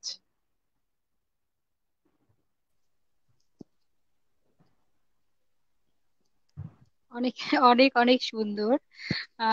বিশেষ করে ভাইয়ার প্রথমে যে ভাইয়া বললেন যে খুব কৌশলে বললেন যে আসলে মেকআপ ছাড়াও সুন্দর, মেকআপেও সুন্দর। না, ধন্যবাদ দুটোই ভাইয়া। কিন্তু সুন্দর, সত্যি আহ, দুটোই সুন্দর। হ্যাঁ, অবশ্যই।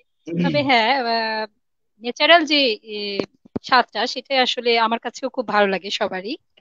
উম, অনেক ধন্যবাদ ভাইয়া চমৎকার একটি কবিতা শোনানোর জন্য।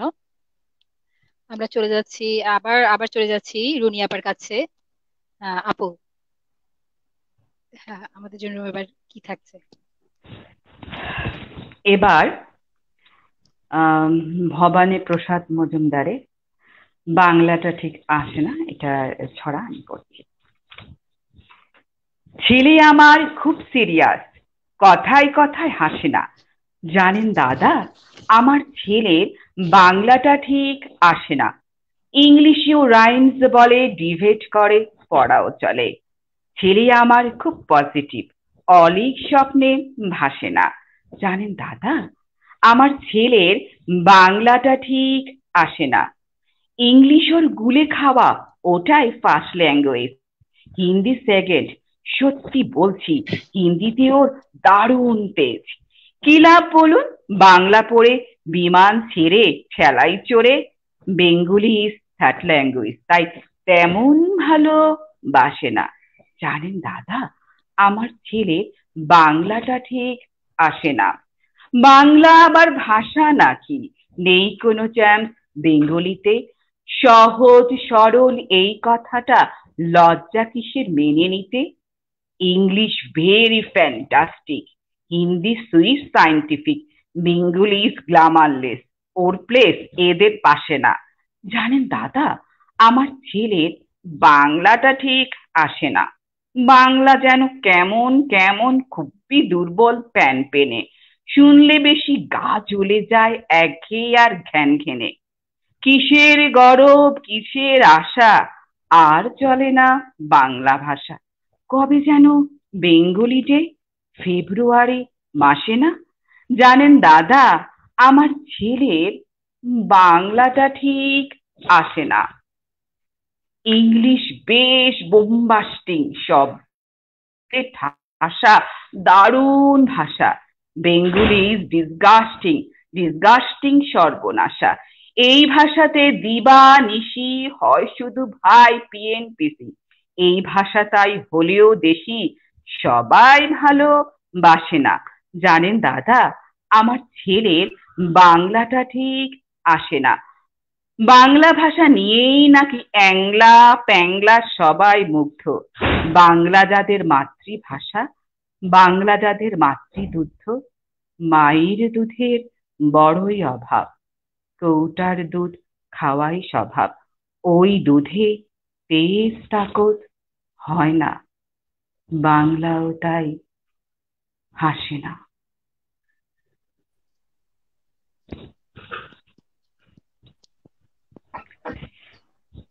চমৎকার, চমৎকার একটি স্যাটার। আসলে সত্যি বিনে স্বদেশী ভাষা মেটে কি আশা। বাংলা কবি এখানে খুব সুন্দরভাবে আসলে বাংলা ভাষার মহত্বটা তুলে ধরেছেন। ভাষার প্রতি আমরা যেন সকলেই শ্রদ্ধা বোধ থাকে আমাদের সবার, নতুন প্রজন্মেরও। ধন্যবাদ আপু আপনাকে। চমৎকার একটি কবিতা আমরা শুনলাম। আমরা কিছু কমেন্টস পড়ে আসছি। আমাদের সাথে আছেন নাজমুল হাসান মাসুম ভাইয়া, আমাদের রোদুরের ছবিয়াল। উনি লিখেছেন ভালো হচ্ছে। আছেন রোদুরের একজন কবি শহীদুল ইসলাম জিতু ভাইয়া, লিখেছেন অসম্ভব রক, ভালো হচ্ছে। আমাদের সাথে আরো আছেন মাসুদুল হাসান শাওন, লিখেছেন অসাধারণ হচ্ছে। আছেন মনিরুল ইসলাম চঞ্চল ভাইয়া, লিখেছেন বাংলাটা ঠিক আসে না। আহ, ধন্যবাদ সবাইকে, অনেক ধন্যবাদ আমাদের সাথে থাকার জন্য। আমরা চলে যাচ্ছি ইমন ভাইয়ার কাছে এবার। ভাইয়া।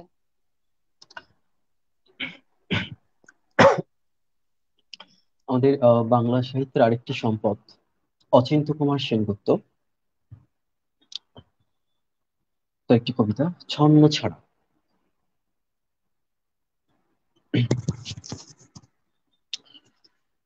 গলির মোড়ে একটা গাছ দাঁড়িয়ে, গাছ না গাছের ছায়া, আঁকা বাঁকা শুকনো কতকগুলি কাঠেরই কঙ্কাল শূন্যের দিকে এলোমেলো তুলে দেওয়া, রুক্ষ রুষ্ট রিক্ত জীর্ণ, লতা নেই পাতা নেই ছায়া নেই ছাল বাকল নেই, নেই কোথাও এক আঁচড়ে সবুজের প্রতিশ্রুতি, এক বিন্দু সরসের সম্ভাবনা।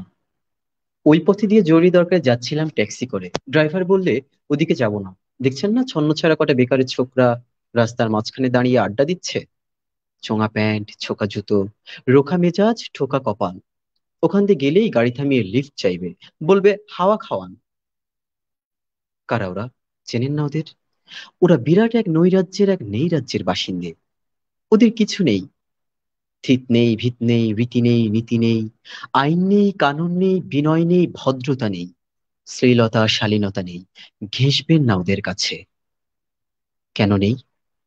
ওরা যে নেই রাজ্যের বাসিন্দে।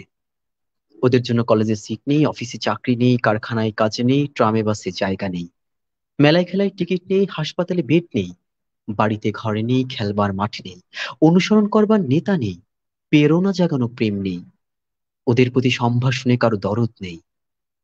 ঘরে বাইরে উদাহরণ যা আছে তা ক্ষুধাহরণের সুধাক্ষরণের উদাহরণ নয়, তা সুধাহরণের ক্ষুধা ভরণের উদাহরণ। শুধু নিজের কোলের দিকে ঝোল টানা। এক ছিল মধ্যবিত্ত বাড়ির এক চিলতে ফালতু একটু রক, তাও দিয়েছে লোপাট করে। তাই এখন পথে এসে দাঁড়িয়েছে সড়কের মাঝখানে। কোত্থেকে আসছে সেই অতীতের স্মৃতি নেই, কোথায় দাঁড়িয়ে আছে সেই বর্তমানের গতি নেই, কোথায় চলেছে নেই সেই ভবিষ্যতের ঠিকানা। সেচহীন ক্ষেত, মনিহীন চোখ, চোখহীন মুখ, একটা স্ফুলিঙ্গহীন ভিজে বারুদের স্তূপ। আমি বললুম, না ওদিক দিয়ে যাবো, ওদিক দিয়ে আমার শর্টকাট। ওদের কাছাকাছি হতেই মুখ বাড়িয়ে জিজ্ঞেস করলাম, তোমাদের ট্যাক্সি লাগবে, লিফট চাই? আরে এই তো ট্যাক্সি, এই তো ট্যাক্সি, লে হালুয়া। সন্ন্যাসী চেঁচিয়ে উঠল ছোকরারা, সিটি দিয়ে উঠল, পেয়ে গেছি পেয়ে গেছি, চল পানসি বেলঘাড়িয়া। তিন তিনটে ছোকরা উঠে পড়লো ট্যাক্সিতে। বললুম, কদ্দূর যাবে? এই কাছে, ওই দেখতে পাচ্ছেন না ভিড়? সিনেমা না, জলসা না, নয় কোনো ফিল্মি তারকার অভ্যর্থনা। একটা নিরীহ লোক গাড়ি চাপা পড়েছে, চাপা দিয়ে গাড়িটা উধাও। আমাদের দলের কয়েকজন গাড়িটার পিছে ধাওয়া করেছে, আমরা খালি ট্যাক্সি খুঁজছি।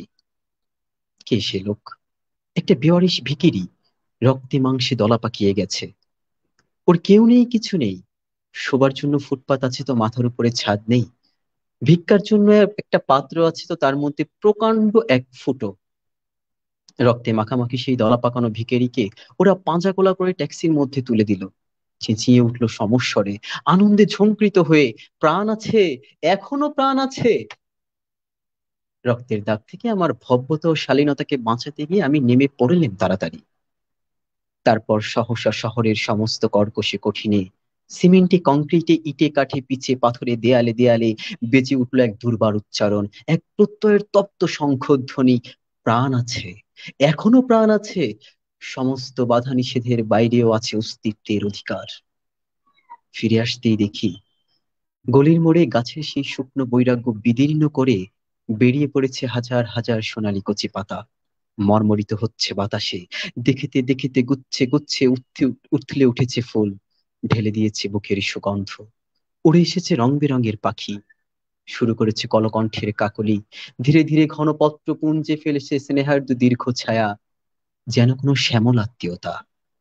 অবিশ্বাস্য চোখে চেয়ে দেখলুম কঠোরের প্রচ্ছন্নে মাধুর্যের বিস্তীর্ণ আয়োজন। প্রাণ আছে, প্রাণ আছে, শুধু প্রাণী এক আশ্চর্য সম্পদ, এক ক্ষয়হীন আশা, এক মৃত্যুহীন মর্যাদা।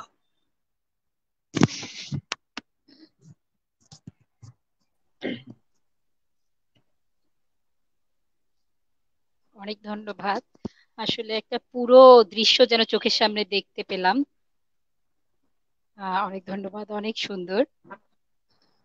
আমরা চলে যাচ্ছি আবার রুনি আপুর কাছে। আপু।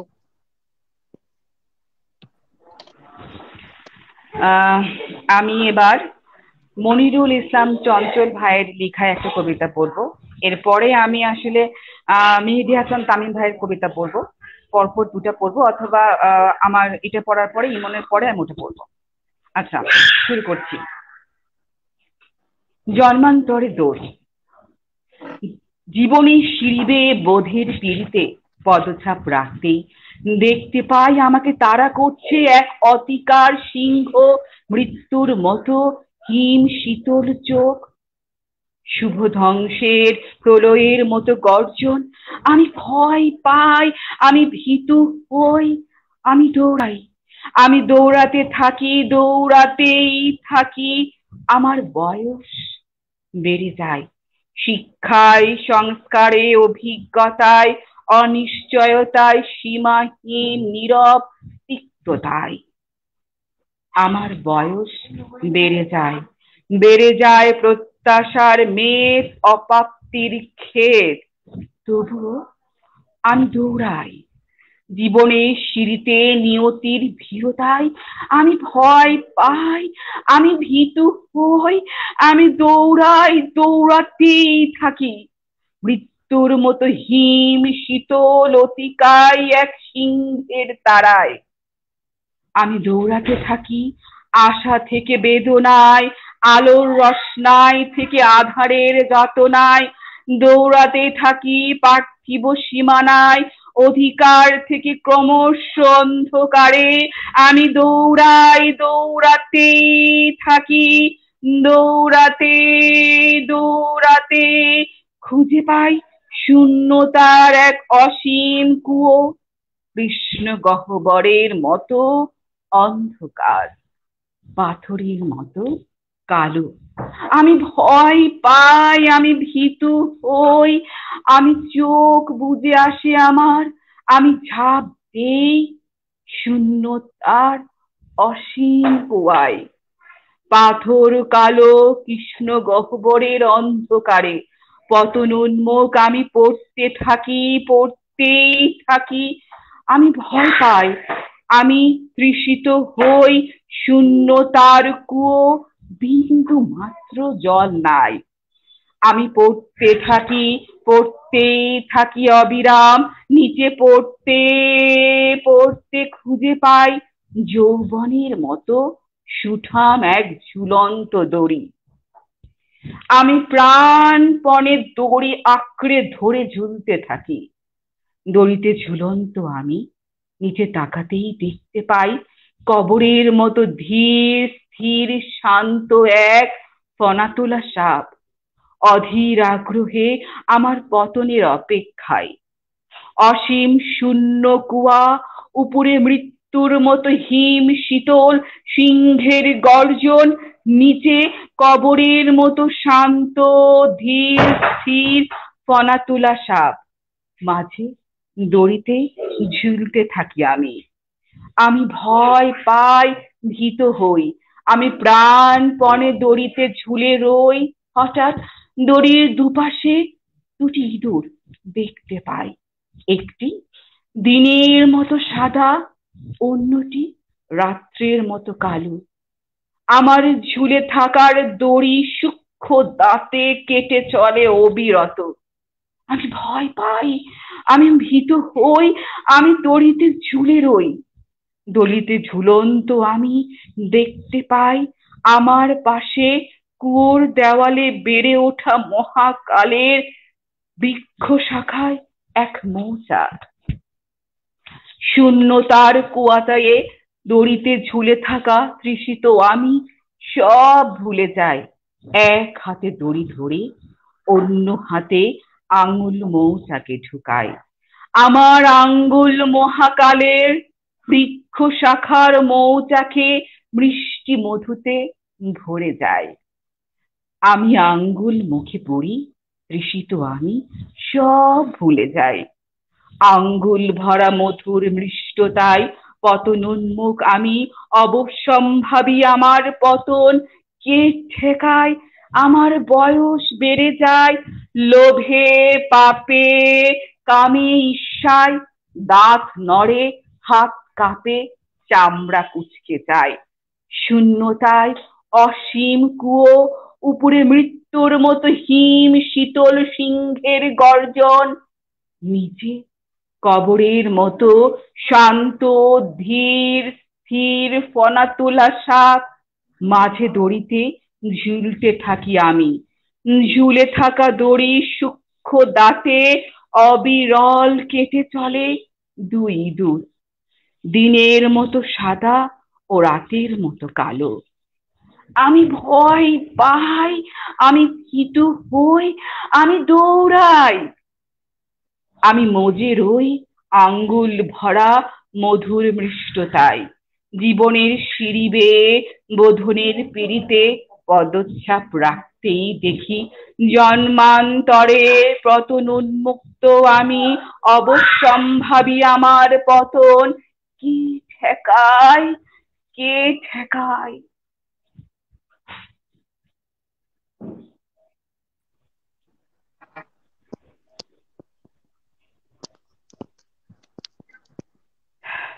অনেক সুন্দর, ধন্যবাদ আপু। আমরা তামিম ভাইয়ের কবিতাটাও শুনে আসি আপু। হ্যাঁ, তামিম ভাইয়ের কবিতাটাও আমরা শুনি। এখন না ইমনের পরে পড়বো? আচ্ছা ঠিক আছে, আমরা আপু সমস্যা নেই, না, আপনি ইমন একটি একসাথে পড়ে দুটো নিক, পড়বেন। তারপরে আমি পড়ি, ওটা পড়ে আচ্ছা আমরা আহ, তাহলে আহ, আমরা তামিম ভাইয়ের কবিতা দিয়ে অনুষ্ঠান শেষ করব। আমরা ওকে। ইমন ভাইয়ের কাছে চলে যাচ্ছি। অনেক তার আগে আমি বলতে চাই, মনিরুল ইসলাম চঞ্চল ভাই খুব প্রিয় একজন কবি আমার, আর আমাদের রোদ্দুরের একজন অভিভাবক। আহ তার এই এই কবিতাটা তার সব লেখাই দুর্দান্ত। চঞ্চল ভাই আমাদের সাথে আছেন এই মুহূর্তে, উনি লিখেছেন আমি বিমোহিত, অনেক অনেক কৃতজ্ঞতা। চঞ্চল ভাই ধন্যবাদ। আপনার লেখা তো আসলেই অনেক দুর্দান্ত। তার উপর আবার আপুর কণ্ঠে সেটা আরো বেশি মূর্ত হয়ে উঠলো। আমি আগেই পড়েছিলাম কবিতাটা। নাকিব লিখেছে রুনি আপু অসাধারণ আবৃত্তি। অনেক ধন্যবাদ নাকিব। নাকিব আমাদের আমি নাকিবকে অনুরোধ করব আমাদেরকে ইমন ভাইয়ের সাথে সংযোগ দেওয়ার জন্য। আমরা চলে যাচ্ছি ইমন ভাইয়ের সাথে, ইমন ইমন ভাইয়ের কাছে। ভাইয়া। কি আপু?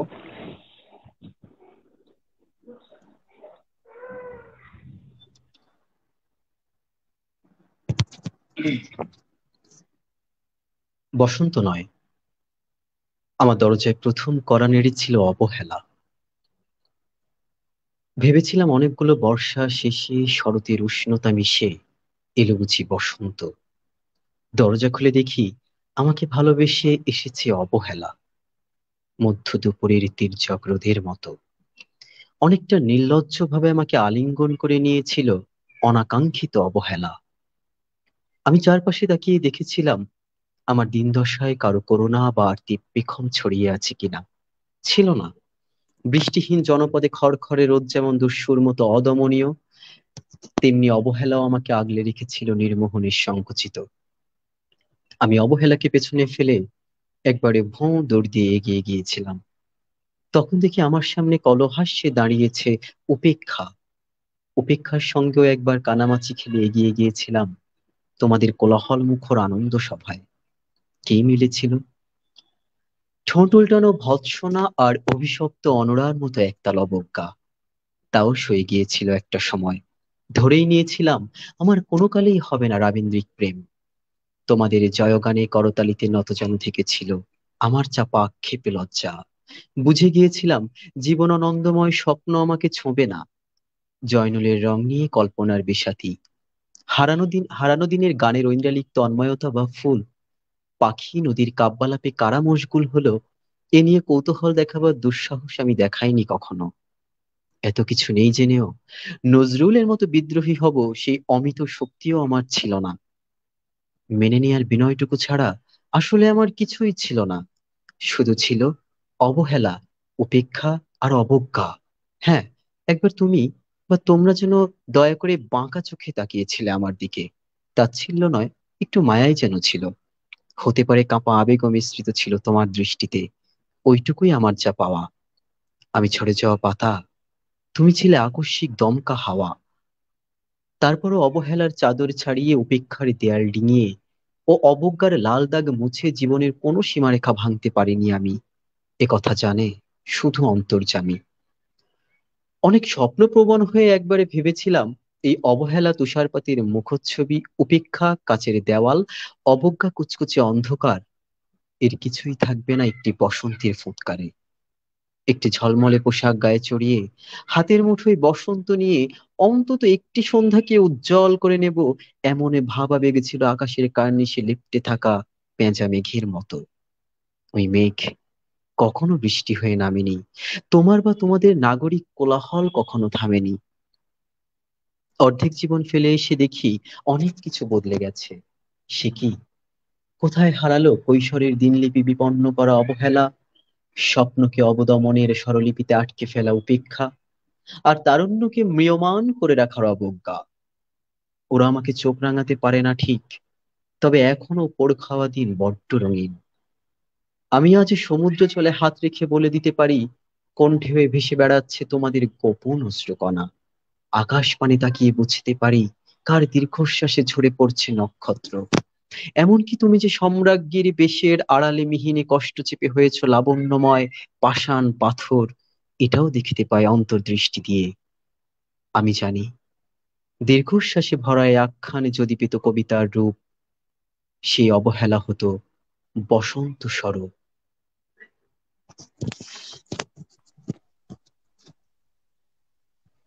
ধন্যবাদ ভাইয়া। চমৎকার একটি আবৃত্তি শুনলাম ভাইয়ার কণ্ঠে। আমরা প্রায় শেষের দিকেই চলে এসেছি। আমরা কি ভাইয়ার কাছে আরেকটা শুনবো, তারপরে আমরা রুনি আপুর কাছে যাই, গিয়ে আমরা মেহেদী ভাইয়ের কবিতাটা দিয়ে শেষ করব।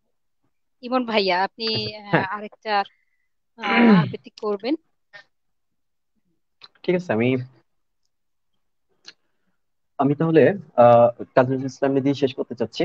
কাজী নজরুল ইসলামের ল্যান্ডমার্ক কবিতা বিদ্রোহী, এটা দিয়েই শেষ করতে চাচ্ছি।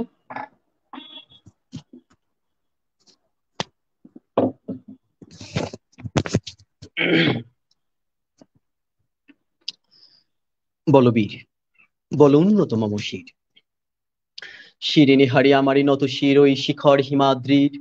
বলবীর, বল মহাবিশ্বের মহাকাশ ফাড়ি চন্দ্র সূর্য গ্রহ তারা ছাড়ি ভুলক দুলক গোলক ভেদিয়া খোদার আসন আরো সে ছেদিয়া উঠিয়াছে চির বিস্ময় আমি বিশ্বভিদাত্রীর। মামললাটি রুদ্র ভগবান জলে রাজ রাজ টিকা দীপ্ত জয়শ্রীর। বলবীর, আমি চির উন্নত শির, আমি চির দুর্দম দুর্বিনীত নৃশংস, মহাপ্রলয়ের আমি নটরাজ, আমি সাইক্লোন, আমি ধ্বংস, আমি মহাভয়, আমি অভিশাপ পৃথ্বীর। আমি দুর্বার, আমি ভেঙে করি সব চুরমার, আমি অনিয়ম উচ্ছৃঙ্খল, আমি দলে যাই যত বন্ধনে যত নিয়ম কানুন ও শৃঙ্খল, আমি মানি না কোনো আইন, আমি ভরা তরি করি ভরা ডুবি, আমি টর্পেডো, আমি ভীম ভাসমান মাইন। আমি ধৈর্যটি, আমি এলোকেশে ঝড় অকাল বৈশাখীর, আমি বিদ্রোহী, আমি বিদ্রোহী সুত বিশ্বভিদাত্রীর। বলবীর, চির উন্নত মম শির, আমি ঝঞ্ঝা, আমি ঘুরিনি, আমি পথ সম্মুখে যাহা পাই যাই চুরিনি, আমি নিত্য পাগল ছন্দ, আমি আপনার তালে নেচে যাই, আমি মুক্ত জীবনানন্দ। আমি হাম্বির, আমি ছায়ানট, আমি হিন্দোল, আমি চলো চঞ্চল ঠুমুকি ছমুকি পথে যেতে যেতে চকিতে চমকি, ফিং দেয়া দিই তিনদোল, আমি চপলা চপল হিন্দোল। আমি তাই করি ভাই যখন চাহে এ মন যা, করি শত্রুর সাথে গলাগলি ধরি মৃত্যুর সাথে পাঞ্জা। আমি উন্মাদ, আমি ঝঞ্ঝা, আমি মহামারী, আমি ভীতিয়ে ধরিত্রীর, আমি শাসনে ত্রাসনে সংহার, আমি উষ্ণ চির অধীর।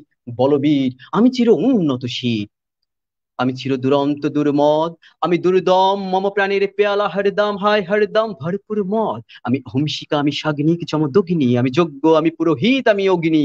আমি সৃষ্টি, আমি ধ্বংস, আমি লোকালয়, আমি শ্মশান, আমি অবসান নিঃসবসান। আমি ইন্দ্রাণী সুদ হাতে চাঁদ ভালে সূর্য, মম এক হাতে বাঁকা বাঁশের বাঁশরি আর হাতের অনুতুর্য। আমি কৃষ্ণ কণ্ঠ মন্থন বিষপিয়া ব্যথা বাড়ি ধীর, আমি বোমকেশ ধরি বন্ধন হারাধারা গঙ্গোত্রীর। বলবীর, চির উন্নত মম শির, আমি সন্ন্যাসী সরি সৈনিক, আমি যুবরাজ মমরাজ মমরাজ বেশে ম্লান গৈরিক, আমি বেদুইন, আমি চেঙ্গিস, আমি আপনারে ছাড়া করি না কাহারে করিনিস, আমি বজ্র, আমি শানে বিশানে ওঙ্কার, আমি ইস্রাফিলের সিংহার মহাহুঙ্কার, আমি পিনাক পাড়ির ডমরু ত্রিশূল ধর্মরাজের দণ্ড, আমি চক্র ও মহাশঙ্খ, আমি পুনব নাদ প্রচণ্ড, আমি ক্ষেপা দুর্বাসা বিশ্বামিত্র শিষ্য, আমি দাবানল দাহ দাহন করিব বিশ্ব, আমি প্রাণ খোলা হাসি উল্লাস, আমি সৃষ্টি বৈরী মহাত্রাস, আমি মহাপ্রলয়ের দ্বাদশ রবির রাহুগ্রাস, আমি কভু প্রশান্ত কভু অশান্ত দারুণী স্বেচ্ছাচারী, আমি অরুণ খুনের তরুণ, আমি বিধির দর্পহারী, আমি প্রভঞ্জনের উচ্ছ্বাস, আমি বারিধির মহাকল্লোল, আমি উজ্জ্বল, আমি প্রজ্জ্বল, আমি উচ্ছল জল ছল চল চল উর্মির হিন্দোল দোল, আমি বন্ধন হারা কুমারীর বেণু তন্নি নয়নে বহ্নি, আমি ষোড়শী হৃদি সরসীজ প্রেমোদ্দাম আমি ধন্যী, আমি উন্মনম অনুদাসী, আমি বিধবার বুকে কন্দন শ্বাস হাহুতাস, আমি হুতাশীর,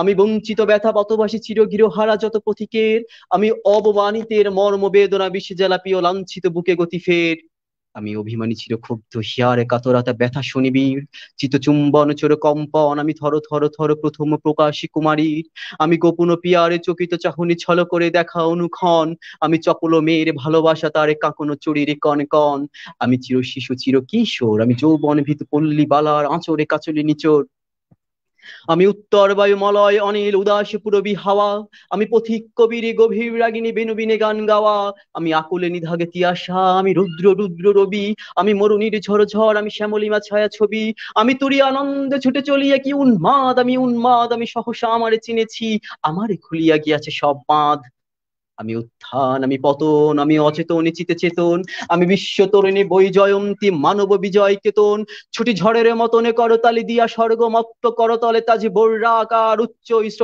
বাহন আমার হিম্মত রে সাহিকে চলে, আমি বসুদা বক্ষে আগে আদ্রি বাড়ব বন্যি কালানল, আমি পাতালে মাতাল অগ্নি পাথার কলরোল কলকোলাহল, আমি তরিতে চড়িয়া উড়ে চড়ি জোর তুড়ি দিয়া দিয়া লম্ফ, আমি ত্রাস সঞ্চারী ভুবনে সহসা সঞ্চারী ভূমিকম্প, ধরি বাসুকির ফনা জাপটি, ধরি স্বর্গীয় দূত জিব্রাইলের আগুনের পাখা সাপটি, আমি দেব শিশু আমি চঞ্চল, আমি ধৃষ্ট, আমি দাঁত দিয়া ছিড়ি বিশ্বমায়ের অঞ্চল, আমি অরফিয়াসের মাসুরি, মহাসিন্ধু তোলা ঘুমু ঘুমু ঘুমু চুমু দিয়া করি নিখিলে বিশ্বে নিঝুম, মম বাঁশুরির তানে পাশুরি, আমি শ্যামের হাতের বাঁশুরি, আমি রুশে উঠি যবে ছুটি মহাকাশে ছাপিয়া, ভয়ে শপথ নরক হাবিয়া দজক নিবে নিবে যায় কাঁপিয়া, আমি বিদ্রোহী বাহিনী নিখিল অখিলে ব্যাপিয়া, আমি শ্রাবণ প্লাবন বন্যা কবু ধরণীর করি বরণিয়া, কবু বিপুল ধ্বংস ধন্যা, আমি ছিনিয়ে আনিব বিষ্ণু বক্ষ হইতে যুগল কন্যা, আমি অন্যায় আমি উল্কা আমি শনি, আমি ধূমকেতু জ্বালা বিষধর কালফণি, আমি ছিন্ন মস্তা চণ্ডী, আমি রণদা সর্বনাশী, আমি জাহান্নামের আগুনে বসিয়া হাসি পুষ্পের হাসি, আমি মিন্ময় আমি চিন্ময় অজর অমর অক্ষয় আমি অব্যয়, আমি মানবে দানবে দেবতার ভয় বিশ্বের, আমি চির দুর্জয় জগদীশ্বর ঈশ্বর, আমি পুরুষোত্তম সত্য, আমি তাথিয়া তাথিয়া মাথিয়া ফিরি স্বর্গ পাতাল মর্ত, আমি উন্মাদ আমি উন্মাদ, আমি চিনেছি আমারে আজিকে আমারে খুলিয়া গিয়াছে সব বাঁধ, আমি পরশুরামের কঠোর কুঠার নিক্ষত্রিয় করিব বিশ্ব আনিব শান্তি শান্ত উদার, আমি হল বলরাম স্কন্ধে, আমি উপাড়ি ফেলিব অধীনে বিশ্ব অবহেলে নব সৃষ্টির মহানন্দে, মহাবিদ্রোহীর অনক্লান্ত আমি সেই দিন হব শান্ত, যবে উৎপীড়িতের ক্রন্দন রোল আকাশে বাতাসে ধ্বনিবে না, অত্যাচারীর খড়গ কৃপান ভীমির রণভূমে রণিবে না, মহাবিদ্রোহীর অনক্লান্ত আমি সেই দিন হব শান্ত, আমি বিদ্রোহী ভিগু ভগবান বুকে এঁকে দি পদচিহ্ন, আমি স্রষ্টা সুদন শোকতাপ হানা খেয়ালি বিধিরে বক্ষ করিব ভিন্ন, আমি বিদ্রোহী ভিগু ভগবান বুকে এঁকে দিব পদচিহ্ন, আমি খেয়ালি বিধিরে বক্ষ করিব ভিন্ন, আমি চির বিদ্রোহী বীর বিশ্ব ছাড়ায় উঠিয়াছি একা চির উন্নত শির।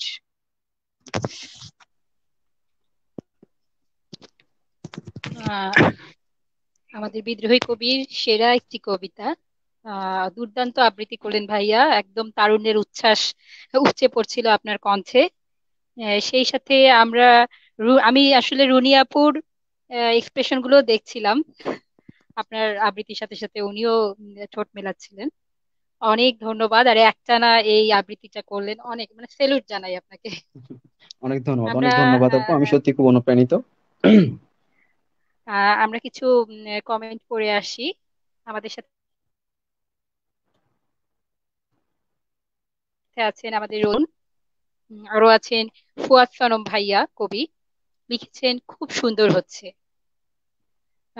আমাদের সাথে আরো আছেন মেহেদী হাসান তামিম ভাইয়া, লিখেছেন দারুণ, দারুণ আয়োজন। আহ সবাইকে আসলে অনেক কৃতজ্ঞতা। হারান মাঝি ভাই আছেন, লিখেছেন কাজী নজরুল ইসলাম, অসামান্য আবৃত্তি। সত্যি অনেক দুর্দান্ত একটি আবৃত্তি শুনলাম আমরা ইমন ভাইয়ার কণ্ঠে। আপনাদের সবাইকে যারা আমাদের সাথে আছেন এই মুহূর্তে অনেক ধন্যবাদ জানাচ্ছি, কৃতজ্ঞতা জানাচ্ছি। আশা করছি সবার খুব সুন্দর সময় কাটছে। আমরা রুনি আপুকে এই মুহূর্তে কারিগরি ত্রুটির কারণে হয়তো মিস করছি।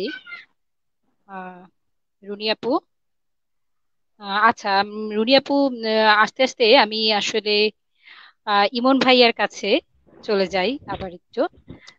আচ্ছা, আমরা রুনি আপু আপুকে পেয়ে আপু গেছি। চলে আসছে। রুনি আপু চলে আসছে, রুনি আপু। আপু, আমরা তামিম ভাই, আমাদের রৌদ্রের প্রতিষ্ঠাতা তামিম ভাই, ওনার লেখা কবিতা আপনি আবৃত্তি করবেন, শুনি।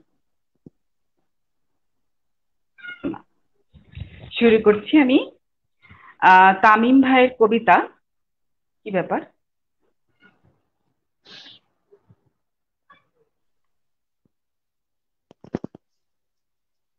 কারিগরি ত্রুটির কারণে হয়তো আপু, আচ্ছা, আপু কারিগরি ত্রুটির কারণে আমরা আপুকে পাচ্ছি না এই মুহূর্তে। আচ্ছা, আমি চলে যাচ্ছি তাহলে আবার। খুবই দুঃখিত, আন্তরিক দুঃখিত। আমি চলে যাচ্ছি ইমন ভাইয়ার কাছে। ইমন ভাইয়া, আহ আসলে রোদ্দুর সম্পর্কে যদি কিছু বলেন, শিল্প সাহিত্যের গ্রুপ রোদ্দুর এই সম্পর্কে কিছু বলবেন। আহ আসলে বলা শুরু করলে তো শেষ করা মুশকিল হয়ে যাবে, এরকম একটা অবস্থা। কারণ হচ্ছে এখন অনলাইন যে প্ল্যাটফর্ম, এই প্ল্যাটফর্মের সুবিধা, প্রত্যেকটা জিনিসের কিছু সুবিধা এবং অসুবিধা দুইটাই থাকে। সেদিকে অনলাইন প্ল্যাটফর্ম এখন ফেসবুকের সুবাদে, ফেসবুকের কল্যাণে যে অনলাইন প্ল্যাটফর্মটি তৈরি হয়েছে, এখানে দেখা যাচ্ছে কি যে যারা যারা আমরা যে কাজটা করতে পছন্দ করি বা আমাদের ভেতরে যার যার ভেতরে যে সুপ্ত প্রতিভাটা রয়েছে, সেটা বিকশিত করার, বিকশিত তো হয়তো তার ভেতরে সেটা হচ্ছেই, কিন্তু সেটা যখন সে একটা প্ল্যাটফর্মে শেয়ার করছে সবার কাছে, সেখান থেকে সে একটা উৎসাহ পাচ্ছে, অনুপ্রেরণা পাচ্ছে, যেটা যার চলার পথটা আরো বেশি একটু মসৃণ করে, তার গতিটারে আরো ত্বরান্বিত করে। তো সেরকম একটি জায়গা হচ্ছে রোদ্দুর। একেবারে আমার কাছে এই গ্রুপগুলা, যেহেতু আজকে রোদ্দুরের সাথে আমি অনেকদিন ধরেই সংযুক্ত, আহ, চেষ্টা করি আমার যে কবিতাগুলো আছে সেখানে দেওয়ার জন্য, এবং সেখান থেকে আমি যে উৎসাহগুলো পাই, এগুলো আমার ভেতরে একটা শক্তি, ইতিবাচক শক্তির সঞ্চার করে সামনে এগিয়ে যাওয়ার জন্য। এবং সব থেকে বড় কথা হচ্ছে রোদ্দুর এখানে আহ, মেধা, যারা মেধাবী প্রতিভাবান, তাদের একটা সমাহার, মিলন মেলা। এখানে এত ভালো ভালো লেখক রয়েছেন, এত সুন্দর সুন্দর চমৎকার চমৎকার লিখেন, যে আহ বাংলা সাহিত্য আরো বেশি সমৃদ্ধ করছেন। বর্তমানে যে সমস্যাটা আমরা দেখতে পাই যে আমাদের অপসংস্কৃতির উপরে একটা নির্ভরশীলতা চলে আসছে, নিজেদের সংস্কৃতি রেখে আমরা অপসংস্কৃতির উপর কেমন যেন একটু বেশি নির্ভরশীল হয়ে পড়ছি, সেগুলোকে বেশি ধারণ করছি। এটা আমাদের জন্য সত্যি খুব দুঃখজনক। আমাদের সাহিত্যটা অনেক সমৃদ্ধশালী, এটা অনেক সমৃদ্ধ, এটার ভিতরে প্রবেশ করলে আহ সেটা বোঝা যায়। তো রোদ্দুর সেই দায়িত্বটা গ্রহণ করেছে, এই সাহিত্যটাকে আরো বেশি সমৃদ্ধ করার জন্য, প্রতিভাবান মানুষদের একসাথে মিলে তাদের প্রতিভাটাকে আরো বেশি বিকশিত করার সুযোগ করে দিয়েছে রোদ্দুর। আমরা যারা রোদ্দুরের আহ নিয়মিত দর্শক এবং এখানে যারা অংশ নেই, বিভিন্ন কবিতা আবৃত্তি যে যেটা নিয়ে আছেন না কেন, আমার বিশ্বাস সকলের পক্ষ থেকেই আমি রোদ্দুরকে ধন্যবাদ জানাচ্ছি। রোদ্দুরের যারা অ্যাডমিন প্যানেল রয়েছেন, মডারেটর রয়েছেন, সবার অক্লান্ত পরিশ্রম একটা গ্রুপ দাঁড় করাতে, একটা গ্রুপের দেখভাল করতে, এটা এটা দূর থেকে হয়তো বোঝা যায় না। আমরা যখন দূর থেকে, এই যে যেমন এই মুহূর্তে একটা লাইভ চলছে এবং যারা স্ক্রিনের সামনে শুধুমাত্র দেখছেন, দেখা যাচ্ছে আমরা শুধুমাত্র বসে দেখছি, কিন্তু এটার পেছনে যে মানুষগুলো রয়েছেন তাদের অক্লান্ত পরিশ্রম থাকে, তাদের প্ল্যানিং থেকে শুরু করে টেকনিক্যাল সাপোর্ট থেকে শুরু করে একটা উৎসর্গ, একটা ডেডিকেশন থাকে, এবং সেটা আসলেই খুবই সম্মানজনক একটি ব্যাপার। আমাদের সবার পক্ষ থেকে রোদ্দুরের প্রতি আন্তরিক কৃতজ্ঞতা, ধন্যবাদ জানাচ্ছি।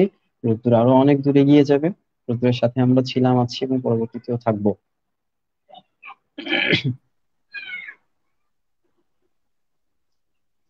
অনেক অনেক ধন্যবাদ ভাইয়া,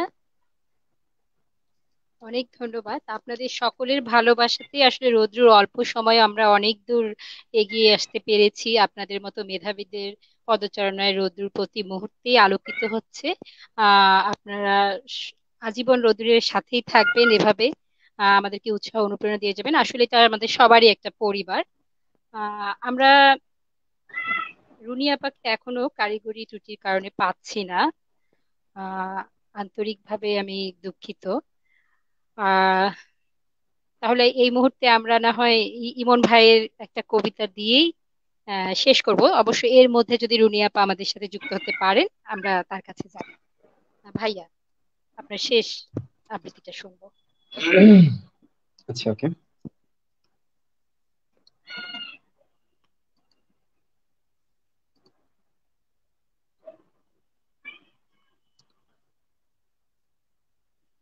কবি মশাই, অনেক তো ধান ভানলেন, বলুন এবার, বলুন দেখি সত্যি করে ব্যাপারটা কি।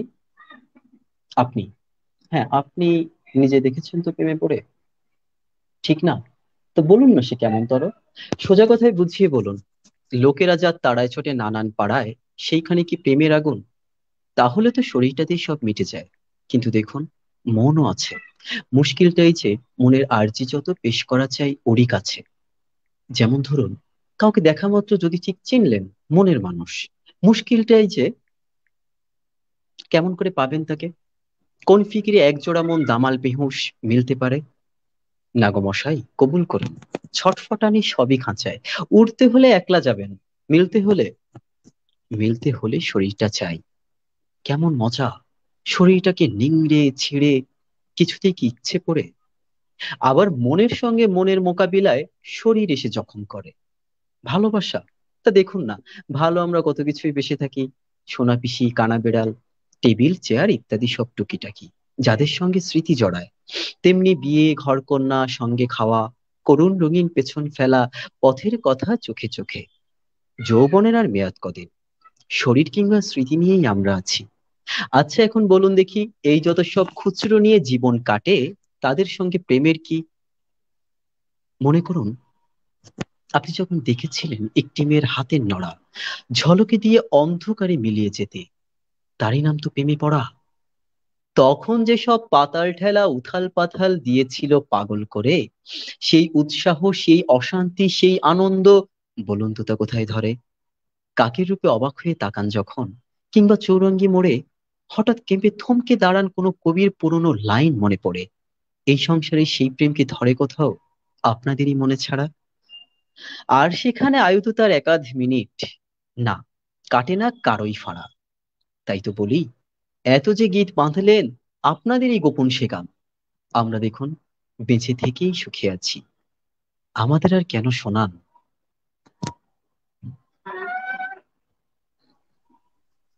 ধন্যবাদ ইমন ভাইয়া, খুব চমৎকার। রুনি আপু, রুনি আপু আমাদের সাথে যুক্ত হয়েছিলেন। আহ রুনি আপু, আবার আমরা হয়তো কারিগরি ত্রুটির কারণে ওনাকে হারিয়ে ফেললাম। আচ্ছা, এই ফাঁকে আমি হ্যাঁ হ্যাঁ, আমরা আবার রুনি আপুকে পেয়েছি। তার ফাঁকে রুনি আপু প্রস্তুত হতে আমি একটু বলে নিই। আপু, আপনার ক্যামেরাটা, হ্যাঁ, আমি একটু বলতে চাই। আহ করোনাকালীন এই সময়ে আমরা খুব কঠিন একটা সময় পার করছি। আমরা বেশি বেশি করে আসুন, আমাদের এই যার যার যে প্রতিভাগুলো আছে, যেগুলো হয়তো আহ মানে জীবনের বাস্তবতার কারণে হয়তো আমরা চর্চা করতে ভুলেই গেছিলাম, অনেকেই আমরা সেগুলো চর্চা করছি নতুন করে। আপনাদের এই প্রচেষ্টায় রোদ্দুর সবসময় আপনাদের সাথে আছে, থাকবে। আপনারা সবাই রোদ্দুরের সাথে থাকবেন। আপনাদের ভালোবাসায় আমরা অনেক দূর এগিয়ে যেতে চাই। আমাদের সাথে এই মুহূর্তে আছেন এমডি শোয়েব ভাইয়া, উনি লিখেছেন ঈদ মোবারক এবং অভিনন্দন সম্মানিত আবৃত্তিকার শিল্পীকে। ধন্যবাদ ভাইয়া। আমাদের সাথে আরো ছিলেন ফুয়াদ সনম ভাইয়া, উনি লিখেছেন খুব সুন্দর হচ্ছে। আমরা প্রায় শেষ পর্যায়ে চলে এসেছি। রুনি আপুর জন্য আসলে একটু অপেক্ষা করছি। আপু, হ্যাঁ, আপনি আপনি প্রস্তুত আপু? চলে এসেছি আমি, শেষ হ্যাঁ করতে চাচ্ছি তামিম ভাইয়ের কবিতাটি। হ্যাঁ, আমি জি আপু, আন্তরিকভাবে তার দুঃখিত। আগে আপনি আমার আপনি আমাদের রোদ্দুর সম্পর্কে কিছু যদি বলতেন তার আগে, রোদ্দুর সম্পর্কে কিছু সংক্ষেপে বলে তারপরে আপনি তামিম ভাইয়ের আবৃত্তিতে যাবেন, প্লিজ আপু। ভালোবাসা রৌদ্র। রৌদ্র এরকম ঈদের বিশেষ লাইভ প্রোগ্রামে আমাদেরকে সুযোগ করে দেওয়া, আমি এবং ইমন দুজনই কৃতজ্ঞ এডমিন পক্ষ এবং রৌদ্রর প্রত্যেক সদস্যের কাছে। অনেক অনেক ভালোবাসা রৌদ্র, এরকম ভালোবাসা টিকে থাক এবং আমরা আবারও আমাদের লাইভে দেখা হবে, কথা হবে এবং রৌদ্রুর সদস্য সংখ্যা আরো উত্তর উত্তর বৃদ্ধি পাক, কারণ রৌদ্র হচ্ছে লেখক পাঠকের সমাবেশ। রৌদ্র আরো সমৃদ্ধ হোক এই আশা ব্যক্ত করি এবং সবাইকে রৌদ্রুর ভালোবাসা পৌঁছে যাক, ছড়িয়ে যাক। রৌদ্র দিন দিন আরো বেশি সমৃদ্ধ হোক। আর রৌদ্র এই হচ্ছে যে এখন তো 20,000 সদস্য, সামনে আমরা 1 লাখ 2 লাখ 5 লাখ সদস্য সংখ্যা হবে, সে প্রত্যয় ব্যক্ত করি। আর আবারও কৃতজ্ঞতা, ধন্যবাদ রৌদ্রকে আমাকে এবং ইকে এই বিশেষ অনুষ্ঠানে গুরুত্ব দেওয়ার জন্য এবং এই লাইভ প্রোগ্রামে অংশগ্রহণ করবার সুযোগ দেওয়ার জন্য অনেক অনেক ধন্যবাদ রৌদ্র।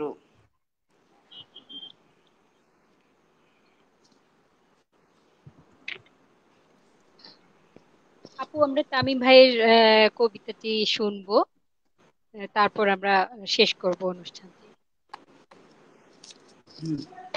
আমি তাহলে তামিম ভাইয়ের কবিতা পড়ছি।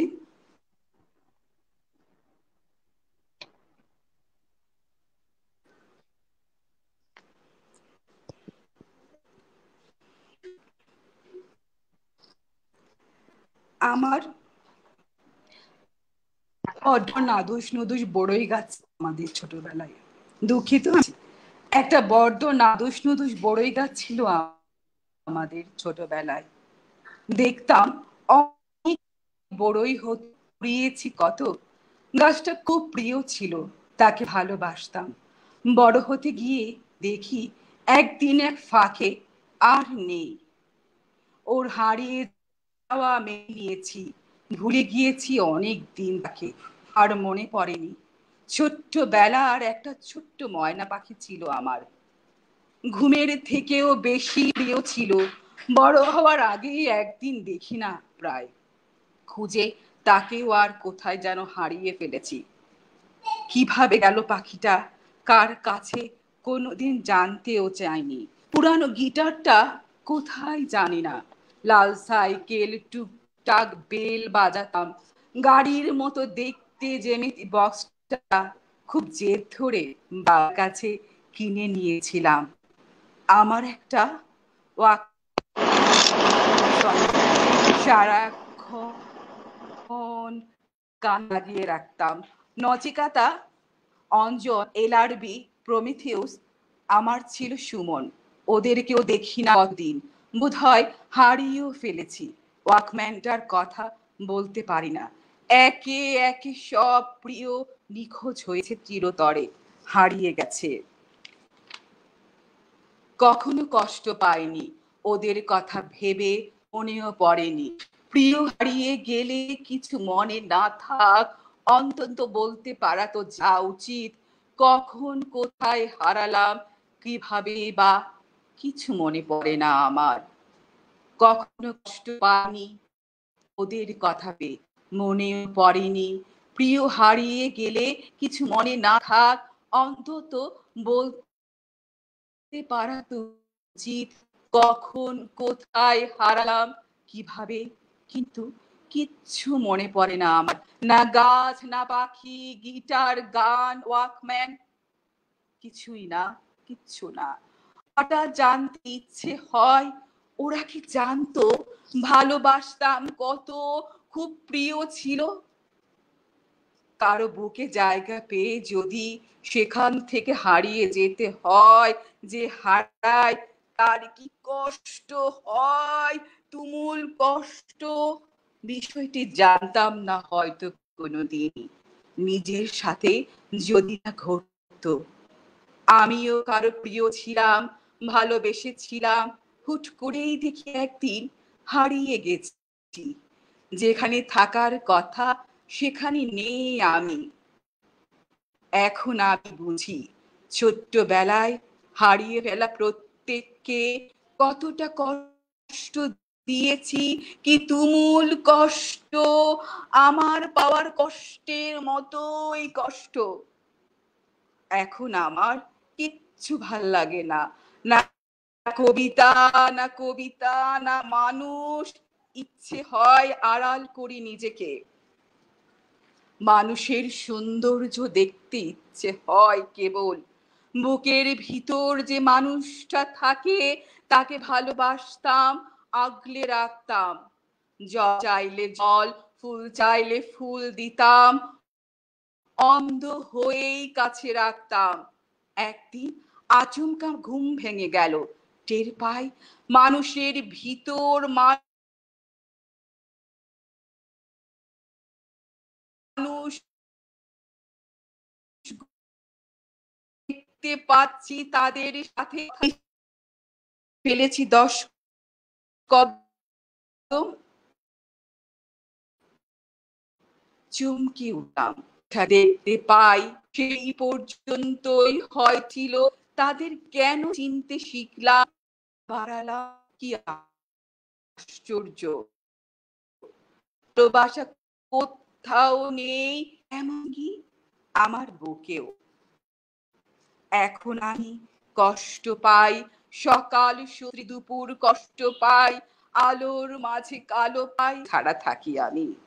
আমার কিচ্ছু ভাল লাগে না, না কবিতা, না কবিতা, না মানুষ।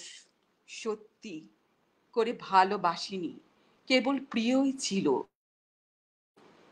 কেবল কালের প্রয়োজন। সত্যি করে ভালো, কেবল প্রিয়ই ছিল, কেবল কালের প্রয়োজন।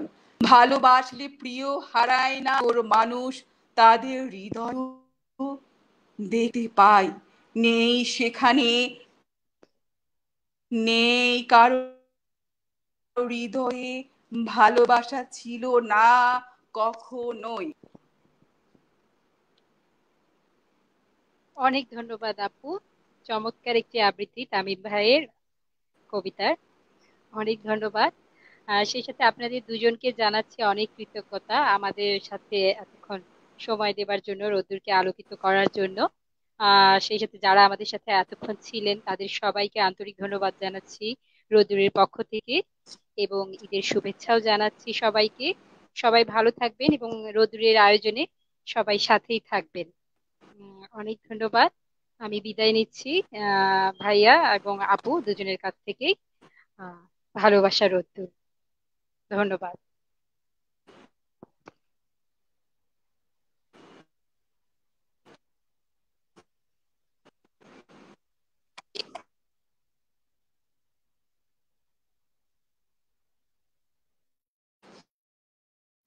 ধন্যবাদ।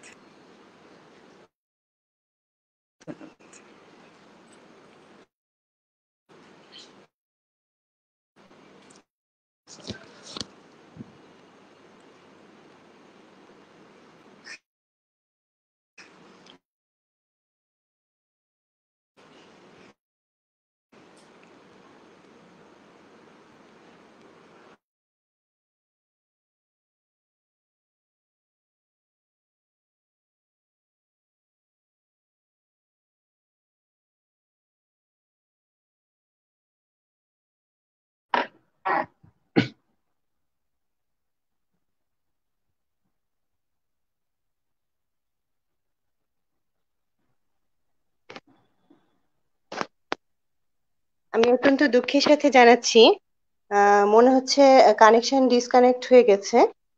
মাঝখান থেকে আমি আসলাম। তো আপু, ভাইয়া, আপনাদের অসংখ্য ধন্যবাদ আমাদের সাথে থাকার জন্য। রোদ্দুরের পক্ষ থেকে আপনাদের জানাচ্ছি অসংখ্য ধন্যবাদ এবং কৃতজ্ঞতা। আমার মনে হচ্ছে নিরু ডিসকানেক্ট হয়ে গেছে যে কোনো ভাবে। তো আমরা আমাদের অনুষ্ঠানটা এখানেই শেষ করছি। অনেক অনেক ধন্যবাদ রোদ্দুরের পক্ষ থেকে। ভাইয়া সুস্থ থাকবেন, সুন্দর থাকবেন। আপু, আপু আপনাকে অনেক ধন্যবাদ। আমরা অনুষ্ঠানটি শেষ করছি। আল্লাহ হাফেজ। শুভ শুভরাত্রি। আল্লাহ আল্লাহ হাফিজ, শুভরাত্রি। ধন্যবাদ।